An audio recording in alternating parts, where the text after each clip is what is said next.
पहले जो लाखों बच्चे आपको देख रहे हैं, जो आपके चैनल को फॉलो कर रहे हैं, उन्हें बड़े बुनियादी शब्दों में, कम शब्दों में आप क्या बता पाएंगे कि सक्सेस का कोड क्या, आपने क्या क्रैक किया? आप किसी भी अपने करीबी से, किसी भी छात्र से जो काफ़ी टाइम से तैयारी में है, 2 बुनियादी सवाल पूछ लीजिएगा कि बेटा तुम्हें सिलेबस याद है, नंबर 1, और तुम्हें प्रीवियस ईयर क्वेश्चन पेपर पता है क्या कि क्या आए थे। जो कह रहे हैं कि मैं साल भर से तैयारी में हूँ, 15% लोग सिलेबस जानते हैं, इस पर हाथ खड़ा करते हैं। 5% सिलेबस याद है, इस पर हाथ खड़ा करते हैं। तो वैसे कैमरे पे कोई एज डिस्क्लोज नहीं करनी चाहिए। यहाँ मेरा तो पता चल ही रहा है। आपकी फीमेल फैंस नाराज नहीं होगी? अरे नहीं, मेरे 2 सुखद बच्ची हैं, खूबसूरत हैं। आपकी पैकेज को लेकर बड़ी चर्चा थी, हेडलाइन थी अखबारों में कि 5 करोड़ सैलरी पाने वाले टीचर आरएएस बने। तो क्या इतना पैकेज प्राइवेट कोचिंग सेंटर या यूं और भी ज्यादा होता है, और भी ज्यादा। मैंने जयपुर में ठीक ठाक सा सारी घर बनाया। अब जब घर बनाया, चर्चाएं हो रही हैं कि इनके यहाँ तो ट्रक भर भर के पैसे आते हैं। आज के पेरेंट्स ना बहुत पैम्पर करते हैं बच्चों को, और मुझे मेरे पिताजी ने डेमो के स्वरूप क्लास में मुर्गा बना के पिटवाया है सर। आजकल कोई हाथ लगा दे तो केस हो जाए सर। लोग इतने सारे देख करके गाइड बोले कि ये इतने लोग आ कैसे गए, मगर सर समोसा खाने हैं। केमिस्ट्री पढ़ाया तो खुद केमिस्ट्री में गोल्ड मेडल लिया हुआ था। आईआईटीएन बनाया क्योंकि आईआईटीएन गया था। फिर यूपीएससी की तैयारी करवाने लगा क्योंकि मैंने खुद ने आरएएस क्वालिफाई कर लिया था। आरएएस की तैयारी करवा क्योंकि मैं आरएएस था। रात 12-12 बजे की सेशंस में 2-2 लाख लोग लाइव आकर के मेरा सेशन सुने। जब मैं फाइनली गाइड से आशीर्वाद लेने गया कि गुरुजी आशीर्वाद दो, आगे क्या करना है, एक लाइन में तुझे रिसर्च नहीं करनी। अब मैं बातूनी हूँ, मेरे को बातें बनाने वक्त आप सोचिए ना, मैंने एक चैनल का नाम बातें बाजार की रखा है। हाजी साहब लल्लू काई करें। अब पापा भी उसको और आसान भाषा में समझाने के लिए बोले कोचिंग में पढ़ाओ है। कोटा की एक प्रॉब्लम भी मैंने कैच की थी। कोटा में अक्सर अपन सुनते हैं ना, सुसाइड्स बहुत होते हैं। वहां जाकर समझ में आया कि सुसाइड्स क्यों होते हैं। क्या रीजन आपको लगता है कि अभी भी दुनिया की जो 100 टॉप यूनिवर्सिटीज हैं, उनमें हमारी यूनिवर्सिटीज आपको नदारद दिखती हैं? जब हमारे इतिहास को इतिहासकारों ने लिखना शुरू किया तो उन्हें चुनौती किनसे मिली? जो कि झूठ लिखने के बादशाह थे। हमको हमारी उपलब्धियों के नाम पर कोई राजा ही नहीं मिलता। हम गिनती के 4-5 राजाओं को ही नाम ले पाते हैं। मराठाओं में शिवाजी का नाम ले पाते हैं, महाराणा प्रताप का नाम ले पाते हैं। आप क्या हमारे इतने वीर हुए थे क्या? जो जनता भी हमें सुन रही है ना, ये मैं जनता को भी आभार देना चाहूंगा, भैया आप हमें नहीं सुन रहे हो, हमको आपकी ज्यादा जरूरत हो गई है आजकल। आप हमें ना देखो, कसम से बता रहे, सो नहीं पाते हम, है ना? तो आपका पूर्ण सम्मान है।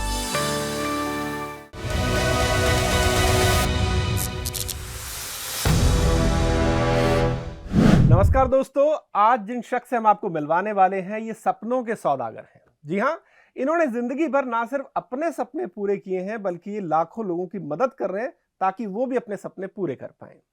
ये आईआईटीएन हैं, एमएससी गोल्ड मेडलिस्ट रहे हैं, राजस्थान एडमिनिस्ट्रेटिव सर्विस में भी रहे हैं। आज इनके यूट्यूब चैनल पर 50 लाख से ज्यादा लोग जुड़े हैं। जी हाँ, 50 लाख से ज्यादा लोग।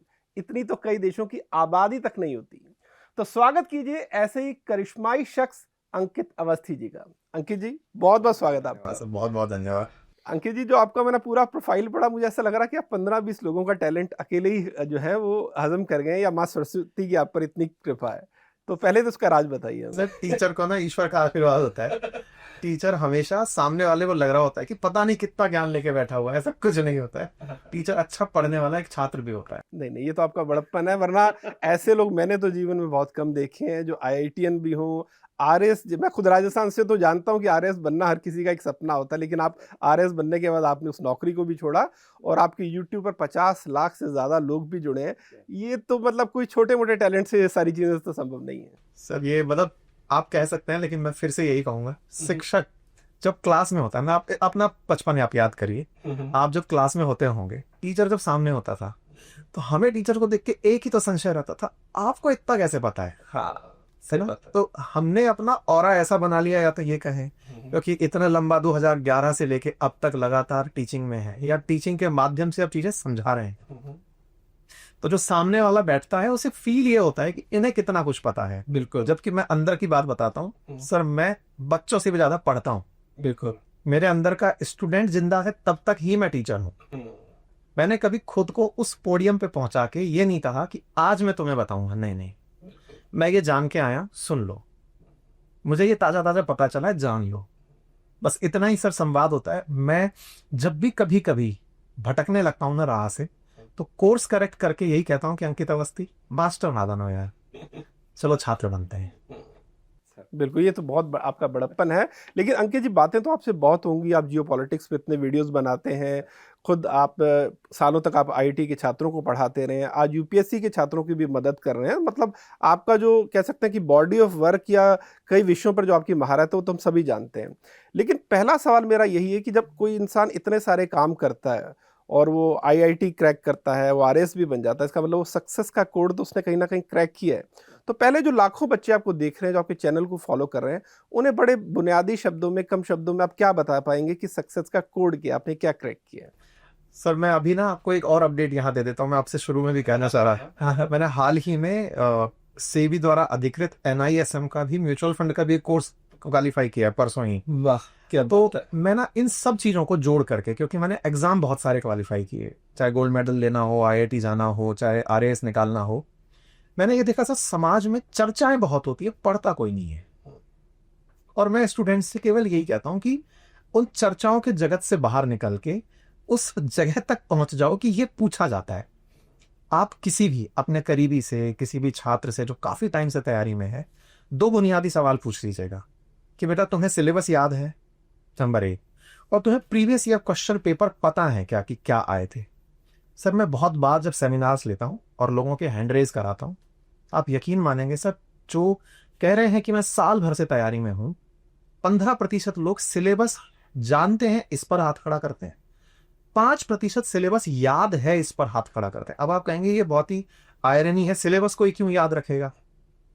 सर जब मैं सफर पे होता हूं, मेरे लिए एक रॉन्ग टर्न मेरी यात्रा को लंबा कर देता है। तो मुझे तो बहुत क्लियर होना होता है ना कि मेरा सफर यहीं जाना है। आज आपसे मेरा संवाद होना था, इसकी यात्रा का एक मैप मैंने सेट किया, टाइम सेट किया। जब ऑलरेडी इतनी जबरदस्त प्लानिंग थी तो एग्जीक्यूशन अच्छे से हो पाया। आज आप अपन दोनों साथ बैठे। बच्चे पढ़ते समय अपने और कामों को तो बहुत प्रायोरिटी पर रखते हैं। इस जर्नी का जो बहुत बुनियादी सूत्र है, और वो सूत्र केवल इतना सा है, क्या सिलेबस पता है? क्या प्रीवियस ईयर क्वेश्चन देखें कि वो पूछता कैसे है? बहुत बार टीचर मनोरम कहानियां सुना के मन लगाते हैं कि देखो ऐसा इस युद्ध में हुआ था और इतने घोड़े आ रहे थे और यूं, पेपर में वो नहीं पूछा जा रहा है। तो क्या आपने चेक किया कि ये जो टीचर साहब पढ़ा के गए हैं, ये है उनके कंटेंट में है जो उन्होंने डिलीवर किया? सर मैं जो क्लास में पढ़ाता हूं वो अपने हाथ से लिखकर बच्चों को हैंड रिटन नोट्स में देता हूं कि अब आप क्रॉस चेक कर लीजिएगा, और ये अटेस्टेड है कि इसमें सिलेबस की एक लाइन नहीं छूटी है। तो जब आपका सब प्रोसेस इस तरह तय होके गया है कि सिलेबस गया, आपने अपने हाथ से पूरा कंटेंट लिखा, जब कई जगह मैं नहीं लिख पाता मेरी टीम को असिस्ट करता हूं कि आप इसको यहां से यहां लिख दीजिए, लेकिन उस पूरी जर्नी को समझ गया हूं। अक्सर विद्यार्थियों से यही कहता हूं कि पहले यात्रा की तरह तैयारी को लें। जब जाने से पहले आप चौराहे पर द्वंद्व की स्थिति में साइन बोर्ड तलाशते हैं, ऐसे ही सिलेबस तलाशें। और जैसे यात्रा के समय पर आप देखते हैं कि इस रास्ते को आगे कितना अच्छा है, ऐसे ही प्रीवियस ईयर पेपर देख के समझें कि उस रास्ते से जितने लोग निकले हैं उन्हें रास्ते में व्यवधान कितने आए थे। इससे यात्रा बहुत सुगम हो जाती है, डेस्टिनेशन बहुत करीब लगने लगता है, साइकोलॉजिकली आप तैयार हो जाते हैं। बहुत बहुत खूबसूरत तरीके से आपने पढ़ाया, और आपने पहले ही जवाब में बता दिया कि क्यों आप कितने लाखों फॉलोअर्स हैं, कितनी बेहतरीन तरीके से आपने एक्सप्लेन किया। अंकित जी, इससे पहले कि हम आगे बढ़ें और कई मुद्दों पर बात करें, मैं चाहूँगा कि बहुत सारे लोग, ऐसा भी कुछ लोग हो सकते हैं जो शायद आपकी इस यात्रा से वाकिफ ना हों। तो एक बारी आपने, जो हमने पहले ऑफ द रिकॉर्ड बात की थी और मैं बड़ा हैरान था कि आपने बताया कि आपने 14 साल की उम्र में 12वीं का एग्ज़ाम क्लियर कर लिया, और आप शायद 19 साल की उम्र में आप एमएससी भी आपने ना गोल्ड मेडलिस्ट थी। तो वो आपकी जर्नी कैसी रही? 14 साल की उम्र में 12th करना, ये कैसे हुआ? सर देखिए, भारत प्रतिभाओं का देश है ना। मैं इसको तो बिल्कुल उपलब्धि नहीं मानता हूँ। जब मैं कई इतिहास तलाशता हूँ तो पता चलता है कि बहुत से लोगों ने तो बहुत कम उम्र में पीएचडी तक कर लिए हैं हमारे देश में, वो भी इतिहास है। तो मैं उनमें से एक हूँ, मैं ये भी नहीं मानता। कहता हूँ कि हाँ मेरे जैसे बहुत है। मुझे सौभाग्य ये था कि मेरे फादर टीचर थे सर, और उस समय तक एजुकेशन पॉलिसी का ये प्रावधान नहीं था 6 साल का बच्चा क्लास 1 में जाएगा। पापा टीचर हैं आपके, तो चलती थी आपकी गाँव में, और उन गाँवों में पढ़ा हुआ हूँ सर। इज्जत ये कह के मिलती थी कि मास्टर जी का बच्चा है, और मास्टर जी के बच्चे को अलग प्यार मिलता है सर, आज भी मिलता है सर, है ना। और मुझे सच में ये प्रोफेशन खींच के भी इसलिए लाया कि आज आप कितने बड़े इन्फ्लुएंसर हो जाएं, कोई आपके पैर छूने नहीं आएगा सर। हैंडशेक कर लेगा, आपके साथ सेल्फी ले लेगा। लेकिन सर इस प्रोफेशन ने जो सबसे बड़ी चीज दी ना सर, बड़े बड़े जो उम्र वाले लोग भी हैं वो सम्मान में और प्यार में और आदर में जिस भी रूप में, वो आपको पहले तो इस बात के लिए स्वीकारते हैं कि आप टीचर हैं। बहुत सारे बच्चे तस्वीर खिंचवाने से पहले पैर छूते हैं, नहीं तो इस भाव से मिलते हैं कि आप स्वीकार करिए कि मैं आपको टीचर मान रहा हूँ। सही बात। आपसे इतने प्यार से आपके आप मतलब आलिंगन में होते हैं कि आप संपर्क में आए हैं सर, बहुत अच्छा लग रहा है। ये जो भाव है ना टीचर के रूप में बचपन में जो मिला था, वो शायद मेरे जहन से अब तक निकल नहीं पाया। सबकॉन्शियस माइंड में वो टीचर था जो आज तक है। और बचपन में जब पिताजी के साथ रहते हुए पढ़ रहा था तो उन्होंने आराम से घर में पढ़ा दिया। अब सरकारी स्कूल में पढ़ा हुआ बच्चा हूँ सर, स्टार्टिंग से लेके IIT तक पूरे टाइम सरकारी संस्थानों में पढ़ा हूँ। क्या बात। कोई कोचिंग नहीं करी आज तक, इसलिए मैं बहुत बार बच्चों से ये बोलता भी हूँ कि मैं कोचिंग का प्रोडक्ट नहीं हूँ।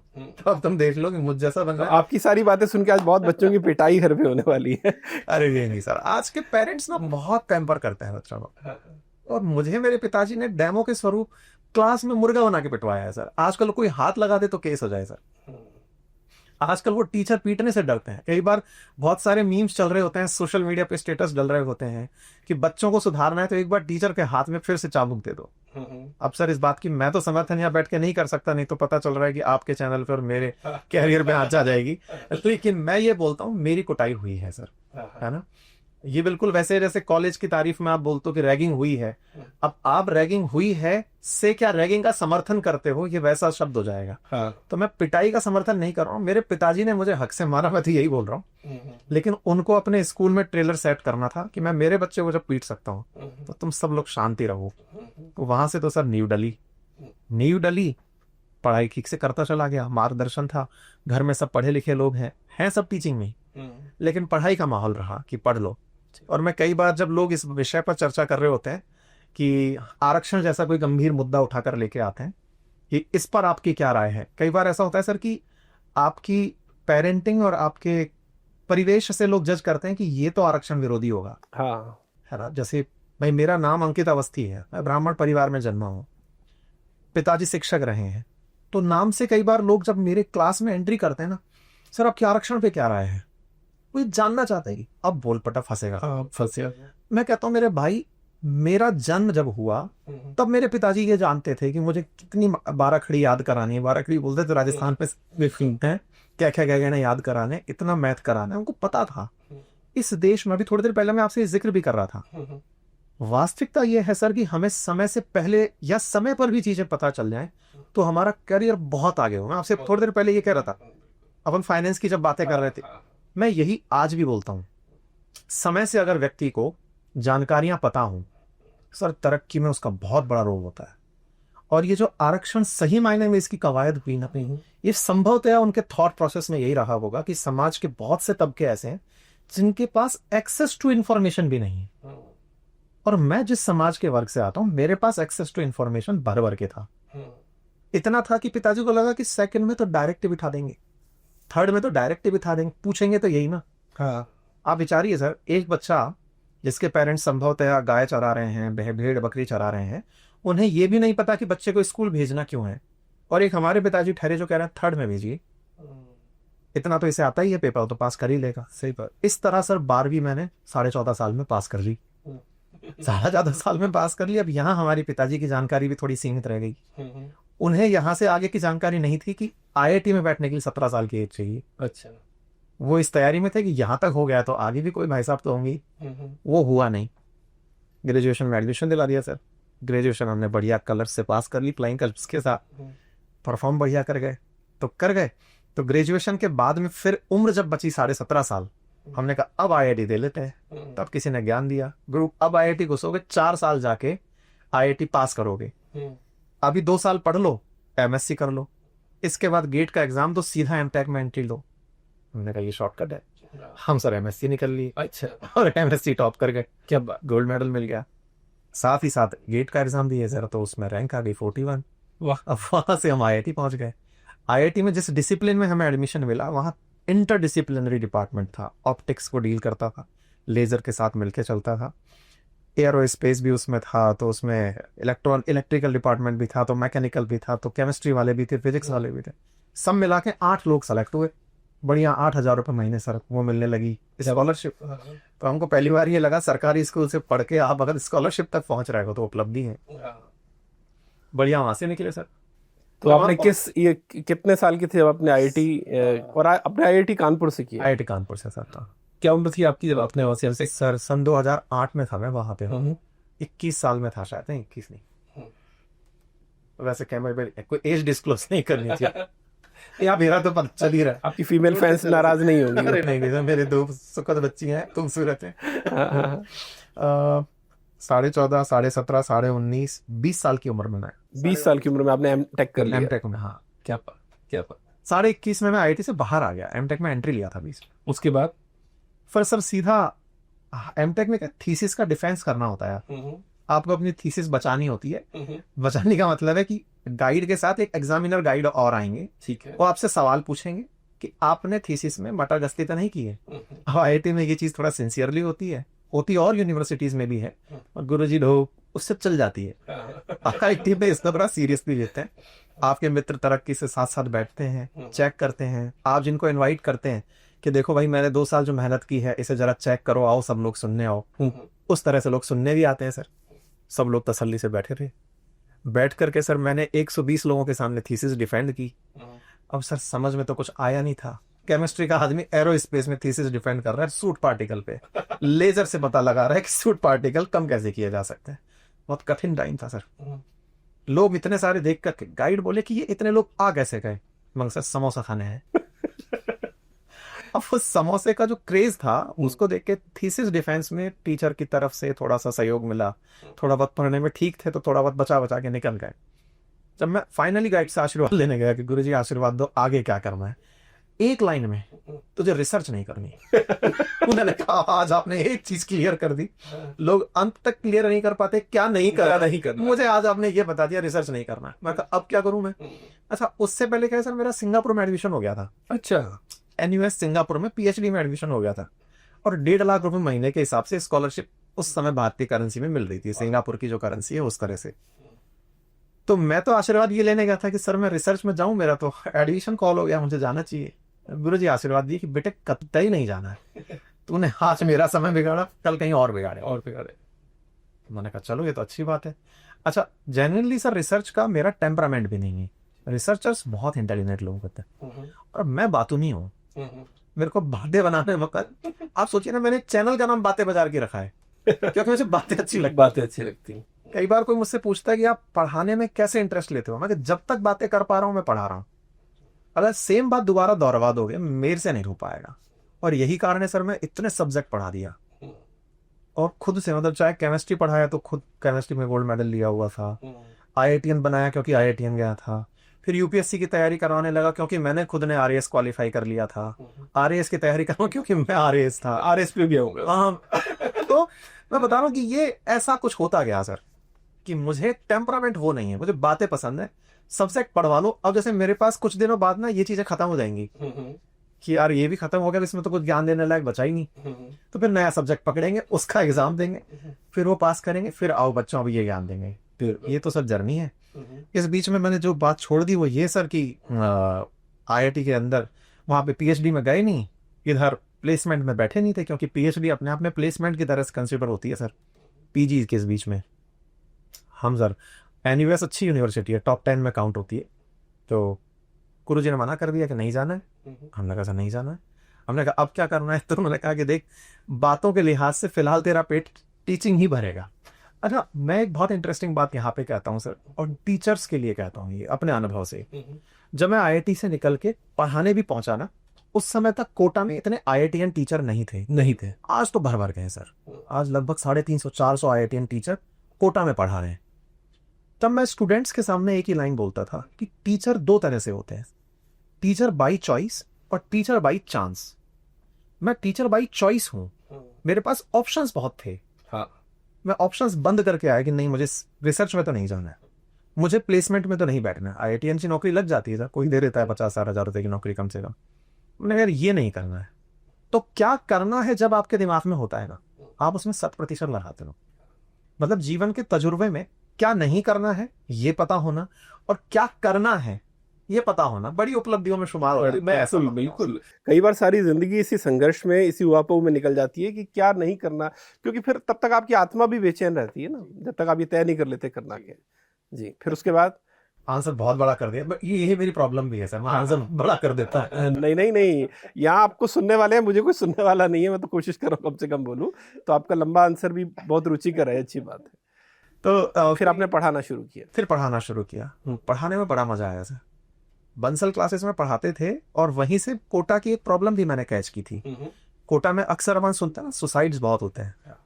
वहां जाकर समझ में आया कि सुसाइड्स क्यों होते हैं। क्या वजह लगी? सर क्या होता है ना, आप एक मूवी है डेथ रेस, कभी फुर्सत मिले तो देखिएगा जी। उसमें क्या होता है कि कैदी होते हैं बहुत सारे और उनसे कहा जाता है कि तुमको छोड़ दिया गया, जो आगे जाकर के पहुंचेगा उसे रिहा कर दिया जाएगा, बाकी को मारने के सारे प्रयास किए जाएंगे, मतलब उस पर गोलियां भी चलेंगी, उस पर फाइट्स भी होंगी, सब होगा। फाइनल जो बचता है उसके बारे में कहा जाता है तुम्हें जब भगवान नहीं मार पाए तो हम क्या मारेंगे, चलो तुम रिहा हो जाओ। वो डेथ रेस का कंसेप्ट है। Kota is like a death race. ये बहुत हार्श वर्ड है लेकिन रियलिटी है। अब कोचिंग वालों ने सुधार लिया है अपने आप को। पहले जब हम गए थे तब क्या होता था, टीचर्स के लिए डेथ रेस होती थी वहां। कैसे, एक फ्लोर पे मान लीजिए 10 कमरे हैं, 10 कमरों में 10 में ही एक ही सब्जेक्ट के टीचर घुसा दिए। बच्चों से ये कहा तुम्हारा जहां मन है वहां बैठ जाओ। आप समझ रहे मेरी बात? समझ गए। अब मैं तो सर अभी ताजा ताजा मतलब छिलके से बाहर आया था आदमी, वहां आप कमरे में घुसा दे रहे हो। और वहां वो दिग्गज लोग भी हैं जिन्होंने ना जाने कितनी बार रैंक 1 निकलवाई है। हाय, कोटा जाना भी इस चीज के लिए जाता। बिल्कुल। अब यहाँ पे दोनों लोग मेहनत कर रहे होते थे। कैसे होता था, बच्चों को ऑप्शन दे दिए सारे कि तुम में जहां बैठना है बैठ जाओ। तो बच्चा तो सर, आज मैं आपको ये कहूं कि एक तरफ एक्स सुपरस्टार की फिल्म लगी है, एक तरफ वाई की लगी है। आप चेक तो करेंगे ना किसकी फैन फॉलोइंग ज्यादा है, और कुछ नहीं तो लिटमस टेस्ट हर्ड मेंटेलिटी को मान लेता है कि इतने लोग इसको चाहते हैं तो ये अच्छा होगा। सही बात। आपने मेरे परिचय में कहा 50 लाख लोग आपको सुनते हैं, मैं कहता हूं सर मुझे करोड़ों भी सुने, लेकिन मेरे कंटेंट में दम नहीं है तो आपको नहीं सुनना चाहिए, है ना। लेकिन लोग किस मानसिकता से चलते हैं कि इसको इतना सुनते हैं तो अब हम भी सुन लेते हैं। ये हर्ड मेंटेलिटी है। उस बच्चे के मन में भी ये था, ये टीचर अच्छा है क्योंकि इसने रैंक 1 दी है, वो ऑटोमेटिक वहां चल देता है। तो आपके बैच में आया हुआ बच्चा भी डे 1 से स्ट्रगल कहां के लिए कर रहा है, उस बैच में जाने के लिए। आपके पास से वो बच्चा चला गया, अब आपका करियर तो टिका ही इस बात पे 21 दिन बाद फरमान आ जाएगा। चलिए। तो जहां आप पहुंचे वहां होता ही शिकार ऐसे था। एक साथ इतने टीचर ले लिए, 1 महीने बाद पता चल रहा है कि उनमें से कुछ टीचर बचे और कुछ चले गए। क्यों चले गए? क्योंकि वो सक्सेसफुल नहीं हो पाए। बच्चों के साथ फिर वो टेस्ट खेलते थे कि एक साथ इनका टेस्ट कराओ, इनमें से जो टॉपर होगा वो टॉपर टीचर के पास जाएगा, और जो टॉपर नहीं हुआ वो अपने मार्किंग के अनुसार इन ग्रेडेड टीचर्स के पास जाएगा। तो अब आप समझो सर, वीडियो गेम सा चल रहा है ये। जैसे आप शटल कॉक खेल रहे हो ना कि एक प्लेयर ऊपर, बच्चों का इम्तिहान नहीं, टीचर्स का भी इम्तिहान चल रहा है। इसी वजह से सर, जिस संस्थान में मैंने काम किया जब बंसल साहब जिंदा थे, वो जाना जाता था पूरे देश में, क्योंकि वहां का टीचर कहीं भी अगर बोर्ड लगा के खड़ा हो जाता था, जैसे हम प्राउडली कहते हैं ना कि XRAS या XIAS, ऐसे टीचर अपने नाम के नीचे लिखते थे कि बंसल क्लासेस का फैकल्टी, पूर्व बंसल क्लासेस फैकल्टी। क्यों? क्योंकि टीचर वहां से अगर उस जर्नी से बाहर निकल के आया है तो वो रिफाइन होकर डिफरे। लेकिन इस रिफाइनमेंट ने टीचरों का भी बहुत नुकसान कराया और बच्चों का भी बहुत नुकसान कराया। कोटा ने फिर इस सिस्टम को छोड़ दिया। बंसल साहब अब नहीं रहे और चीजें आपके सामने हैं। यहां से मैं ये चीज सीख कर बाहर निकला। ये पूरी प्रोसेस में जब आया, उसके बाद में अंत में पता चला कि यार ये काम तो बोरियत भरा हो गया है, क्योंकि मैं यहां से निकलते निकलते उन टॉप फैकल्टीज में शुमार हो गया था जिन्हें लोग कुछ HOD कहते हैं, कुछ सीनियर फैकल्टी नाम देंगे, बढ़िया पैकेज भी हो गया था। लेकिन अब उससे आगे कहाँ जाओगे? क्योंकि वीडियो गेम के अंदर होता है ना, आपने वीडियो गेम कब छोड़ना होता है, या तो शुरुआत में छोड़ देते हो कि यार मजा नहीं आ रहा, ये फाइन, आखिरी अब नेक्स्ट गेम। तो जब आपको आदत इस गेम की डाल दी तो नेक्स्ट गेम की तलाश होती है। कोटा में नेक्स्ट गेम होता है दूसरी कोचिंग चले जाओ, बढ़िया पैसे पे, फिर वहां की लड़ाई में शामिल हो। अपना वो गेम था नहीं सर। हमने कहा नहीं यार, अभी तो ठीक है, कुछ नया सब्जेक्ट सीखते हैं। और सब्जेक्ट सीखने में सर फिर किक दी UPSC में। किसी बच्चे को ज्ञान दे रहा था कि करना है तो ये करो, और किसी ने ये करो, बोला आप क्यों नहीं कर लेते होंगे, चलो कर लेते हैं। कुछ इस तरह से सर फिर सिविल सर्विसेज की तरफ रुझान हुआ।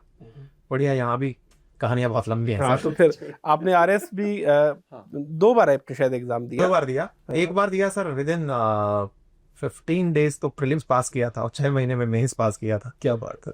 और दूसरी बार दिया था पूरा 2-2.5 महीने अच्छे से तैयारी करके गया था। तो फिर जयपुर के अंदर सर आबकारी अधिकारी जयपुर सिटी रहा मैं। क्या बात। और फिर फिलहाल आपके सामने हो गई। इसीलिए मैंने शुरू में कहा था कि आप जानते हैं कि सक्सेस का मंत्रा क्या है, क्योंकि ये आम आदमी के लिए संभव नहीं है कि वो जो जो कोशिश करे और कर ले। इसी से मुझे बताइए अंकित जी, जब भी आप किसी भी चीज़ की तैयारी करते हैं तो आपकी अप्रोच क्या होती है उसमें सीखने को लेकर? क्योंकि बहुत ज़्यादा वक्त ऐसा होता है कि बच्चे इंटेलिजेंट तो बहुत होते हैं, लेकिन उनकी अप्रोच में कहीं ना कहीं प्रॉब्लम होती है। तो आपसे बेहतर कोई शख्स नहीं हो सकता जो ये बता सके कि अप्रोच क्या होनी चाहिए। बेहतर तो निश्चित ही मुझसे हो सकते हैं, लेकिन हाँ। मेरा अप्रोच मैं आपके सामने। नहीं, अभी इस रूम में आप डिस्क्लेमर डालिए।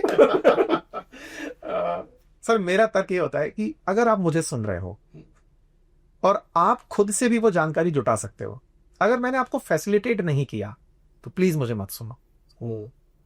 पहला आंसर। दूसरा आंसर, अगर आप मेरे सेशन में आए हो, आपकी ये मेहनत 2 घंटे की थी, मैंने अगर आपको ये आधा घंटे में करके दे दी, तो आप मुझे सुनो। अगर आप मुझे सुनने के बाद भी 2 घंटे लगा रहे हो तो वेस्ट है। तो बेस्ट।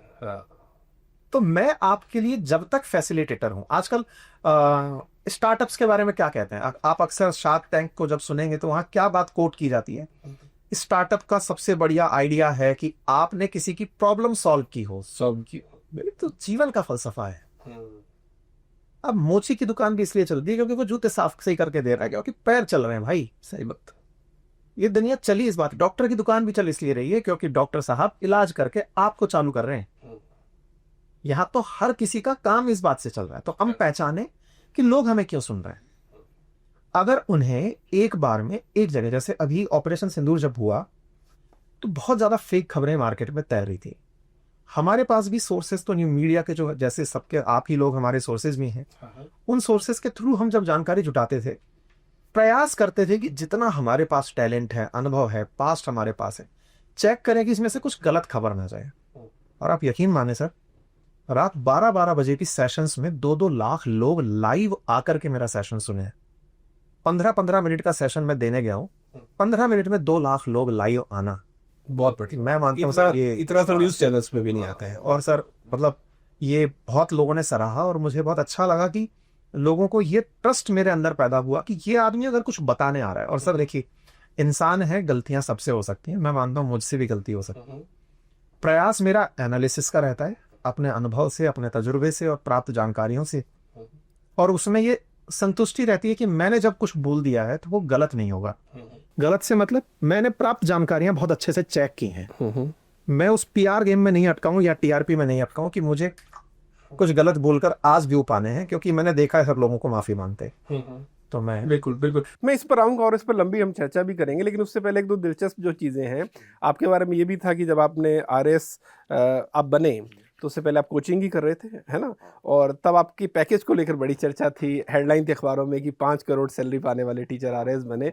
तो क्या इतना पैकेज प्राइवेट कोचिंग सेंटर या यूं और भी ज्यादा होता है सर। और भी ज़्यादा होता है? बिल्कुल।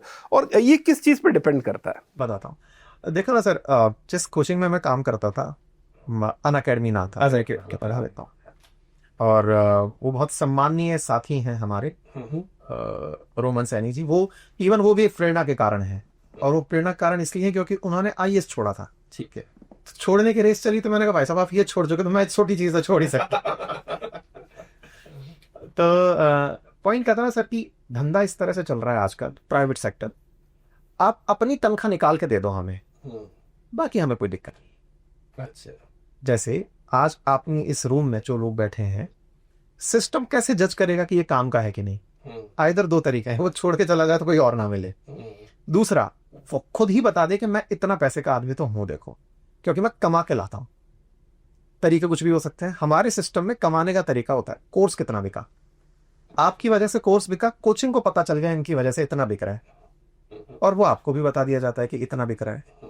और वो जो बिकने का क्रम है, जब आप खुद से बता देते हो कि सर मैंने मेरी वजह से आपका इतने करोड़ का कोर्स बेच दिया है, अब यही दुकान में खुद की लगा लिया, तो ये दुनिया जो चल रही है प्राइवेट सेक्टर में इसी तरह से चल रही है कि आप ज्यादा मत कमाओ, लेकिन सर मेरा हक तो दो ना। तो मतलब वो वाली जो चीज चलती, शुरू बहुत नॉमिनल रेट से हुआ था कि वो इतना रेट कम था कि वो किसी को बताऊंगा तो उसका मोटिवेशन खत्म होगा। बड़ा नंबर मैं इसलिए बताता हूँ ताकि लोग टीचिंग को इज्जत दें। अच्छा, मेरा प्राइस टैग करने का, कोट करने का जो बहुत बड़ा रीजन रहा ना सर, पहले एक समय ऐसा था जब आप कहते थे किसी को कि टीचर है साहब हमारा बच्चा, तो लोग ना उसको बहुत ऐसे अच्छा कुछ कर नहीं पाया, कुछ कर नहीं पाया। आप सर मेरी तरफ से ही हो, हमारे वहां लल्लू बोलते हैं बच्चे। मेरे पिताजी ने गांव में जाके एक दिन मंदिर में थे, किसी ने पूछा हाजी साहब लल्लू काहे करें। अब पापा भी उसको और आसान भाषा में समझाने के लिए बोले कोचिंग में पढ़ाओ है, हो गया संभव। हाजी साहब वासु यूं क्यों ना खाओ कि बीएड की तैयारी कर ले, बढ़िया भाई देखो साहब 3rd ग्रेड टीचर बना बैठे हुए, जाओ मैं अल्टो और मिली। अब भाई साहब अब जो हमारे जो नहीं समझ पाए उनको बता दूं कि दहेज में उनको अल्टो मिली थी साहब। गांव में ये तसल्ली दी गई पिताजी को, पिताजी ने कहा उसके पास 4 कार ऑलरेडी है। तो अच्छा तो ट्यूशन बड़ो पढ़ा हुआ है। तो पापा मेरे पास आए इस बात को लेके, यार तू काम बहुत छोटा कर रहा है। नहीं, मैं काम ऐसा करूंगा कि इस काम को मेरी वजह से इज्जत मिले। टीचर हमारे देश में बहुत सम्माननीय रहे सर, बिल्कुल है ना। हम जितने इतिहास को उठा के देखते हैं टीचरों का नाम रहता है सर, जानक के टीचर थे राजा नहीं थी। तो मैं प्रयास कर रहा हूं कि सर मेरे ये सब चीजें जुड़ते जुड़ते जुड़ते इस शब्द को इज्जत दे। मैं ये नहीं कह रहा कि मेरी वजह से ये सब होगा, लेकिन मुझे अच्छा लगता है बिल्कुल कि इस चीज को इज्जत मिली। बिल्कुल। मैं अपने इंट्रो में कहीं भी जब नाम लिखता हूं सबसे आगे एडुकेटर लिखता हूं, ये मैं एक टीचर हूं। बिल्कुल। फिर भाभी आगे मैं और जिस काम को कर रहा हूं, मैं न्यूज एनालिस्ट हूं, ये मेरी 4 उपलब्धियां, ये बताता हूं ताकि प्राउडली मैं इस बात को स्वीकार कर सकूं कि नहीं भाई मैं बाई चॉइस हूं, बाई चांस नहीं हूं, और बहुत अच्छे से कमाता हूं क्योंकि मैंने कमा के दिया। ये आपने बात बड़ी अच्छी कही कि आप किस काम को किस तरीके से करते हैं, उससे वो काम और आपकी खुद के बारे में लोगों की राय बनती है, ना कि आप निर्भर हैं उस काम के ऊपर कि अच्छा वो आपके बारे में क्या छवि बनाएगा। सर वर्ल्ड में ना, इंडिया में तो खैर टीचरों को हमने इस तरह से समझ लिया कि ये बेचारे सरकारी ही होते हैं, प्राइवेट में तो कोचिंग के मास्टर होते हैं। मतलब हमने अपने नजरियों को इस तरह से फिक्स कर दिया, और ये बहुत बड़ा पॉइंट है सर, कभी इस पर और चर्चाएं होंगी। रिश्वत को पैमाने बनाए हुए हैं हमारे समाज में नौकरियों को देखने के। मैं जब सरकारी नौकरी में घुसा ना, तो मेरे पिताजी को मतलब इस बात की बधाई दी गई कि बेटा कुबेर के खजाने में चला गया है। पापा ने कहा वाह बेटे बहुत अच्छी नौकरी पा गया है, और ये नौकरी छोड़ने का कारण बना। मैंने जयपुर में ठीक ठाक सा सर एक घर बनाया। अब जब घर बनाया चर्चाएं हो रही हैं कि इनके यहाँ तो ट्रक भर भर के पैसे आते हैं। मुझे ना ये एहसास हुआ कि मैं इतनी मेहनत से इतना बढ़िया टैक्स पे करके 2 पैसे कमा रहा हूं, और चर्चाएं फिर भी किस बात की हो रही हैं, जिसमें मैंने पानी का भी दोषी नहीं हूं, पानी खुद लेके जाता। क्योंकि उससे पहले तो आप अच्छी नौकरी में थे, वहां अब किसी को वो इतिहास नहीं पता और जानने में कोई रुचि नहीं रखता है, और ये यकीन करना भी मुश्किल है कि उस काम में इतना पैसा कमा सकते हैं। क्योंकि मैंने क्या कहा, टीचर को देखा कैसे गया, लीस्ट पेड और बाई चांस नहीं, बाई चांस बना हुआ टीचर देखा गया, बाई चॉइस नहीं देखा गया। तो मैंने कहा यार अब ठीक है, मतलब मेरे अंदर काबिलियत नहीं है मैं सरकारी पद धारण करूं, मैं इस पद को ही छोड़ता हूं। तो आपके आरएस छोड़ने के पीछे एक वजह ये भी थी कि मैंने सुना है कि कुछ जो व्हाट्सएप ग्रुप थे आरएस ऑफिसर्स के, उनमें आपको लेकर चर्चाएं थी कि आप यूट्यूब पे बहुत ध्यान दे रहे हैं, और या मतलब उन यूट्यूब पे आने की वजह से उनको थोड़ी बेचैनी थी, क्या रीजन था? मैं बताता हूँ, देखो क्या है सर कि मैंने जब आरएएस ज्वाइन किया उससे पहले मेरा इतना पैकेज था कि वो अपने आप एक सुर्खी थी। तो मैं जब एंट्री किया उस समय भी मेरे पुराने वीडियोस वो अपने आप में मार्केट में छाए हुए थे कि यार ये तो लड़का वो है। और इंटरेस्टिंग बात है सर, मैं जब ट्रेनिंग में गया हूं तो बहुत से ऐसे साथी थे जो ये कहते थे कि हम आपको सुनते रहे हैं, हम आपसे पढ़ते रहे हैं, इंटरव्यू में हम गए हैं तो आपके इश्यूज सुनकर गए हैं और उनका हमें बहुत लाभ मिला है। क्या बात। ये तो हुई एक बात, तो चर्चाओं में आना मेरे लिए सकारात्मक था। लेकिन जब ये जानकारी मुझे लगी तब मैंने अनअकैडमी छोड़ दी कि मैं साहब अब 2 नौकरी नहीं कर सकता। लेकिन सर वो जनमानस का प्यार जो आपको मिला था ना, अच्छा सर नशा है ये, मतलब जो जनता अभी हमें सुन रही है ना, ये मैं जनता को भी आभार देना चाहूंगा, भैया आप हमें नहीं सुन रहे हो, हमको आपकी ज्यादा जरूरत हो गई है आजकल। आप हमें ना देखो, कसम से बता रहे सो नहीं पाते हम, है ना, तो आपका पूर्ण सम्मान है। बहुत अच्छी। तो ऐसे में सर मुझे भी ना एक एडिक्शन इस बात का होने लगा कि मैं बोलूंगा तो सही, और मुझे विषय का विश्लेषण में मजा आता है। ये एनालिस्ट कहां से बना मैं, और ना कोचिंग पढ़ाना बंद कैसे किया, मैंने कहा अब सरकारी नौकरी तो हो गई, बोलने के लिए यूट्यूब एक ऐसा मंच है। देखिए, प्रशासनिक अधिकारियों को किताब लिखना अलाउड होता है, और सोशल मीडिया नया नया चीज था, लोग अपना फेसबुक अकाउंट, व्हाट्सएप अकाउंट सब रखते ही हैं। हमने कहा यूट्यूब अकाउंट भी रखा जाएगा, और हमने बकायदा यूट्यूब अकाउंट शुरू किया। और मैं आपको ऑन कैमरा और ऑन रिकॉर्डिंग ये बात बताता हूँ, मेरे पास सरकार की परमिशन भी थी। मैं हर जगह ये बात इसलिए नहीं बताता था, अच्छा, क्योंकि फिर अलग आर्ग्यूमेंट शुरू होता है। मैं नौकरी छोड़ चुका हूँ, मेरे पास में बकायदा परमिशन थी। किसी को अगर जानने का मन हो तो कभी पधारे, मैं डॉक्यूमेंटेड आदमी हूँ। बकायदा डॉक्यूमेंट्स के साथ मैं अपना काम करता था, काम किया। अब उस काम के साथ रीच ये बढ़ने लगी कि ये आदमी हमसे आगे निकलता जा रहा है। मुसीबत क्या होती है सर कि आप घुसे हो ट्रेनिंग में, जहाँ तनख्वाह मिल रही है आपको 30,000 रुपए। 30,000 सर, मैं गाड़ी का डीजल लाख रुपए का चल जा रहा है। खर्चे तो पुराने वाले लगे हुए हैं, 30,000 में सर्वाइवल भी नहीं हो रहा है। और सर बुरा ना मानो सर, भगवान के आशीर्वाद से अपन जब थोड़ा सा पैसा कमा लेते हैं या फिर देख लेते हैं कि पैसे से क्या होता है, उसकी ताकत देख चुके होते हैं। और ताकत भी मत बोलो सर, सुविधाएं है ना, अब उससे जो असर पैसा जो है, असल जो है हाँ, ताकत तो खैर पैसे की बहुत अलग टर्म्स में जाती है। तो वो अंदर से कुरेश में लगा कि मैं यार अपनी बच्चियों को अगर इस 30,000 रुपए की ट्रेनिंग, अच्छा 2 साल तक राज्य सरकार निवेदन है कृपया करके बच्चों की, वो 35-35 साल के आके नौकरी पाते हैं, कृपया करके अगर सुन सको तनख्वाह बढ़ा दो बच्चों की। 35,000 में वो बेचारे मांगते ही फिरते हैं दूसरे दोस्तों से। अच्छा सर, और ये आप किस ऑफिसर की बात कर रहे हैं? अरे ग्रेड 1 गजेटेड ऑफिसर की बात कर रहा हूँ। ग्रेड 1 गजेटेड ऑफिसर 35,000 रुपए में नौकरी करता है सर।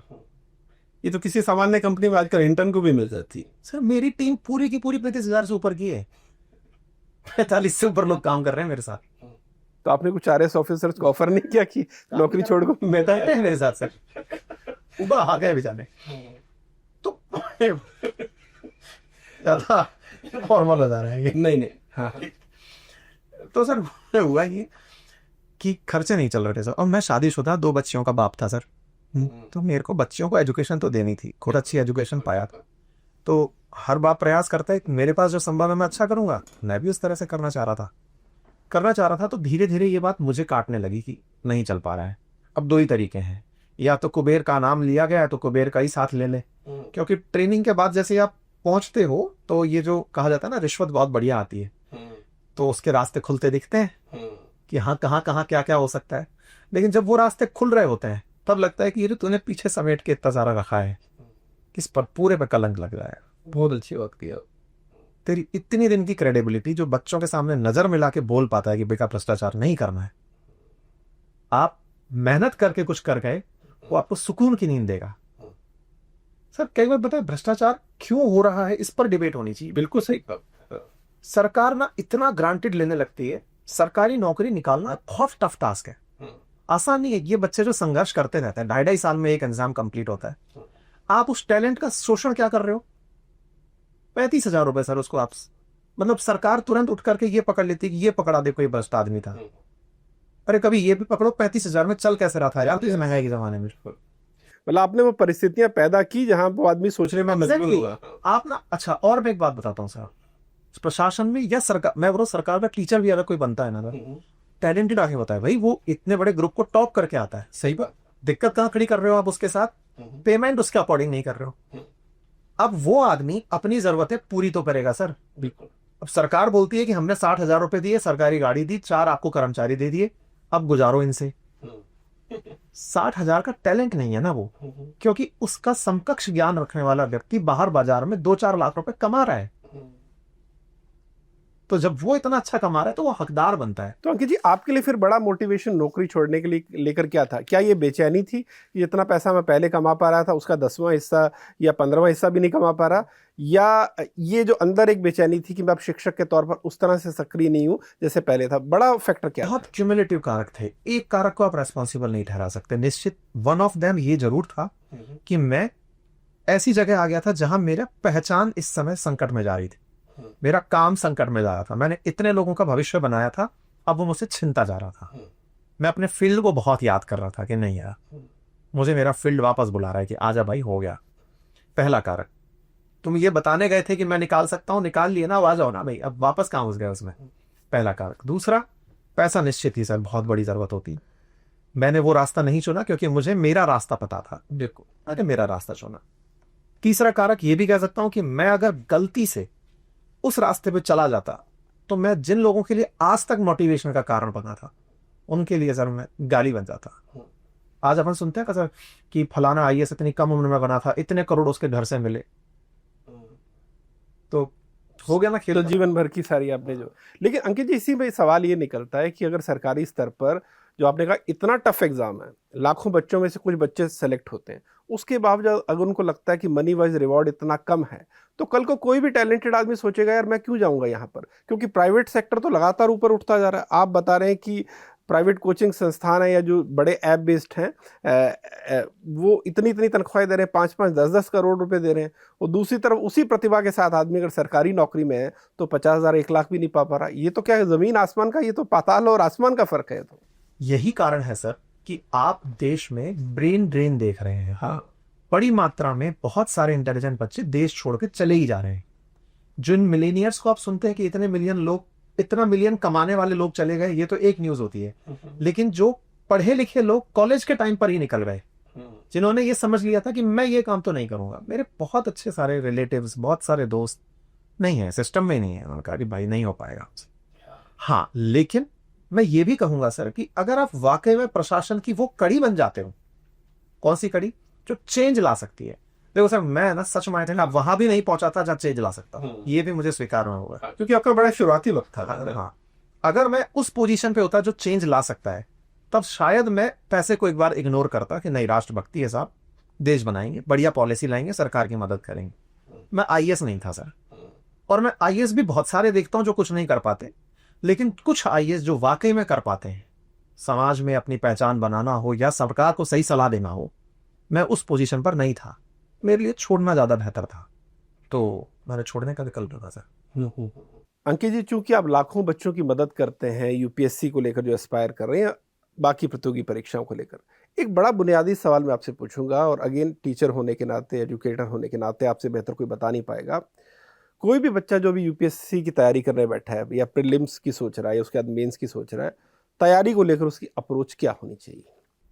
सर, एग्जाम पर्सपेक्टिव से मैंने शुरुआत में जो आपको लाइन बोली थी, बस वो उतना ही ध्यान रख ले कि उसे पता हो कहाँ जाना है और क्या करना है। ठीक है, अप्रोच बस इतनी ही है। समय प्रबंधन अतिरिक्त रूप से सीखे, क्योंकि इस समय में वाकई में समय पूंजी है, उसका उसे प्रबंधन कैसे करना है, सोशल मीडिया का सही से उपयोग कैसे करना है, ये बाकी चीजों से बच ले जाए। बाकी की तो मैंने शुरुआत में थी कि सर, ठीक है, बस वही की है। ठीक है। और एक बच्चा अपना असेसमेंट, टैलेंट असेसमेंट कैसे करे, क्योंकि लगने को तो हर किसी को लगता है। टेस्ट दो। ओके, आजकल इतने टेस्ट उपलब्ध हैं सर। मैं बता रहा हूँ ना, मैं जो परसों टेस्ट एग्जाम दे के आया, उस एग्जाम से पहले मैंने 10 टेस्ट खुद ने दिए कि मैंने जो पढ़ लिया उसको चेक तो करूं मैंने कितना कर लिया। बिना टेस्ट के तो आप नहीं जांच पाओगे, नहीं जांच पाएंगे।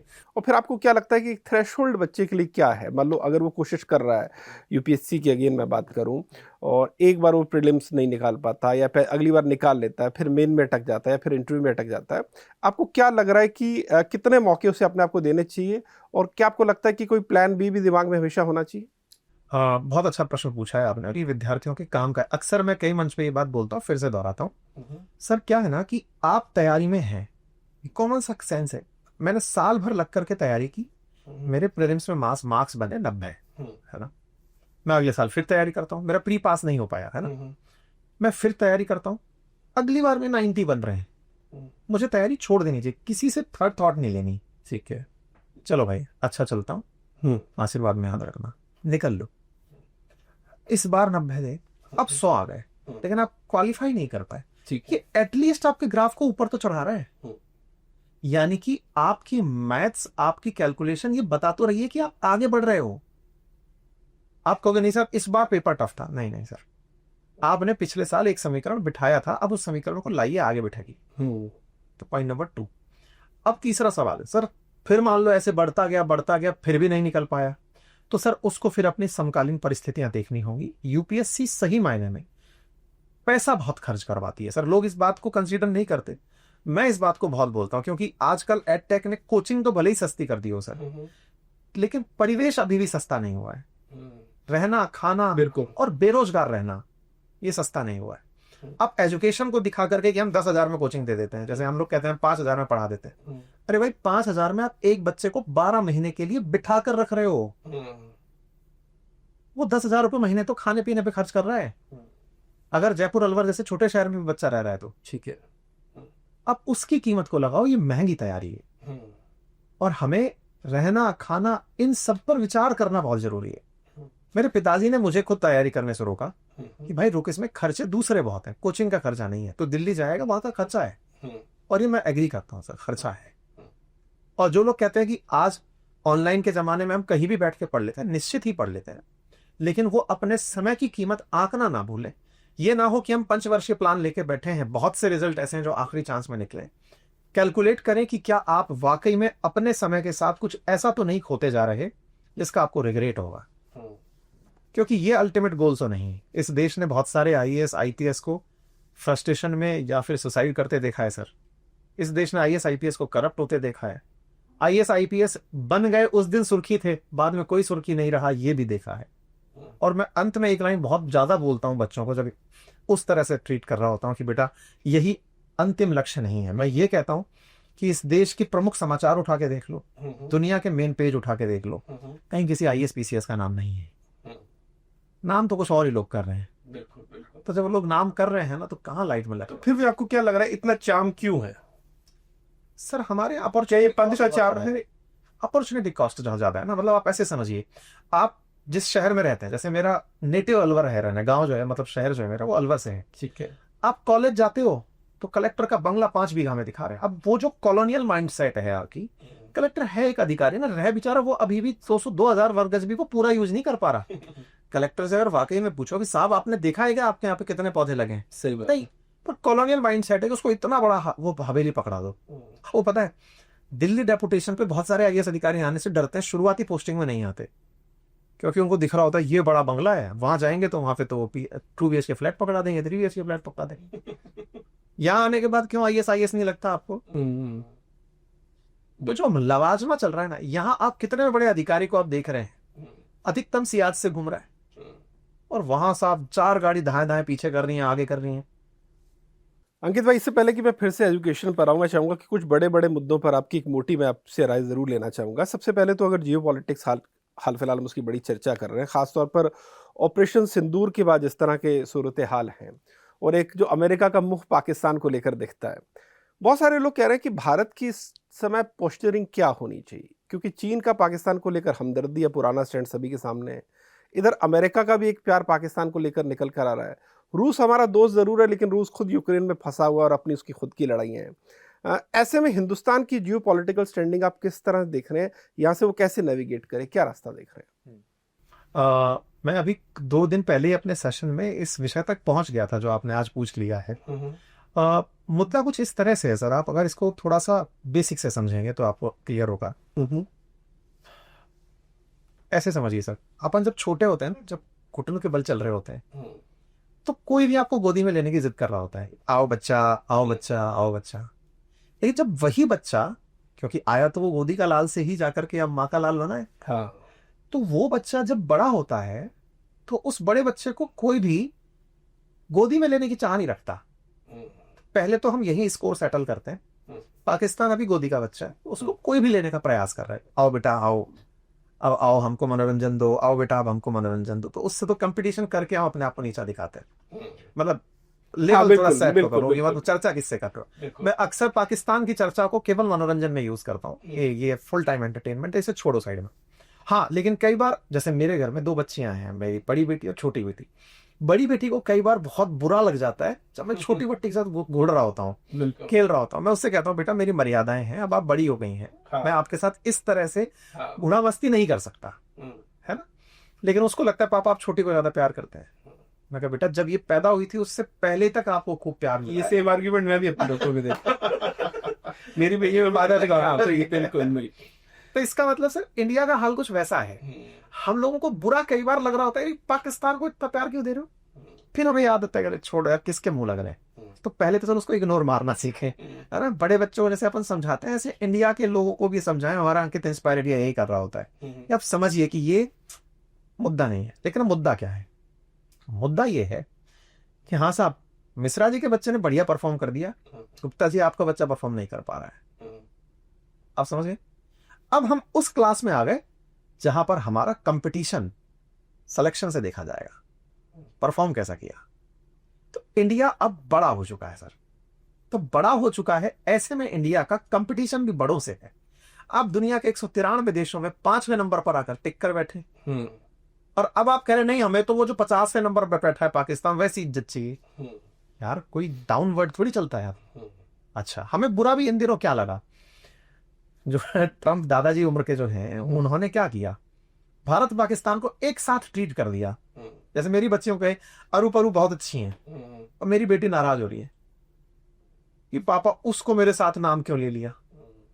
इंडिया पाकिस्तान सीज फायर और इंडिया पाकिस्तान दोनों मेरे बहुत अच्छे दोस्त हैं, इंडिया पाकिस्तान दोनों ग्रो करेंगे।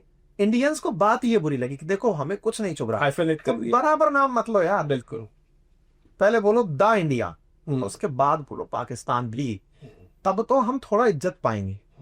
इंडियंस का आप स्वाभिमान देख रहे हैं, वो नाम साथ लेने में चिढ़ गए, तो ये बराबर कैसे कर सकते हो भाई।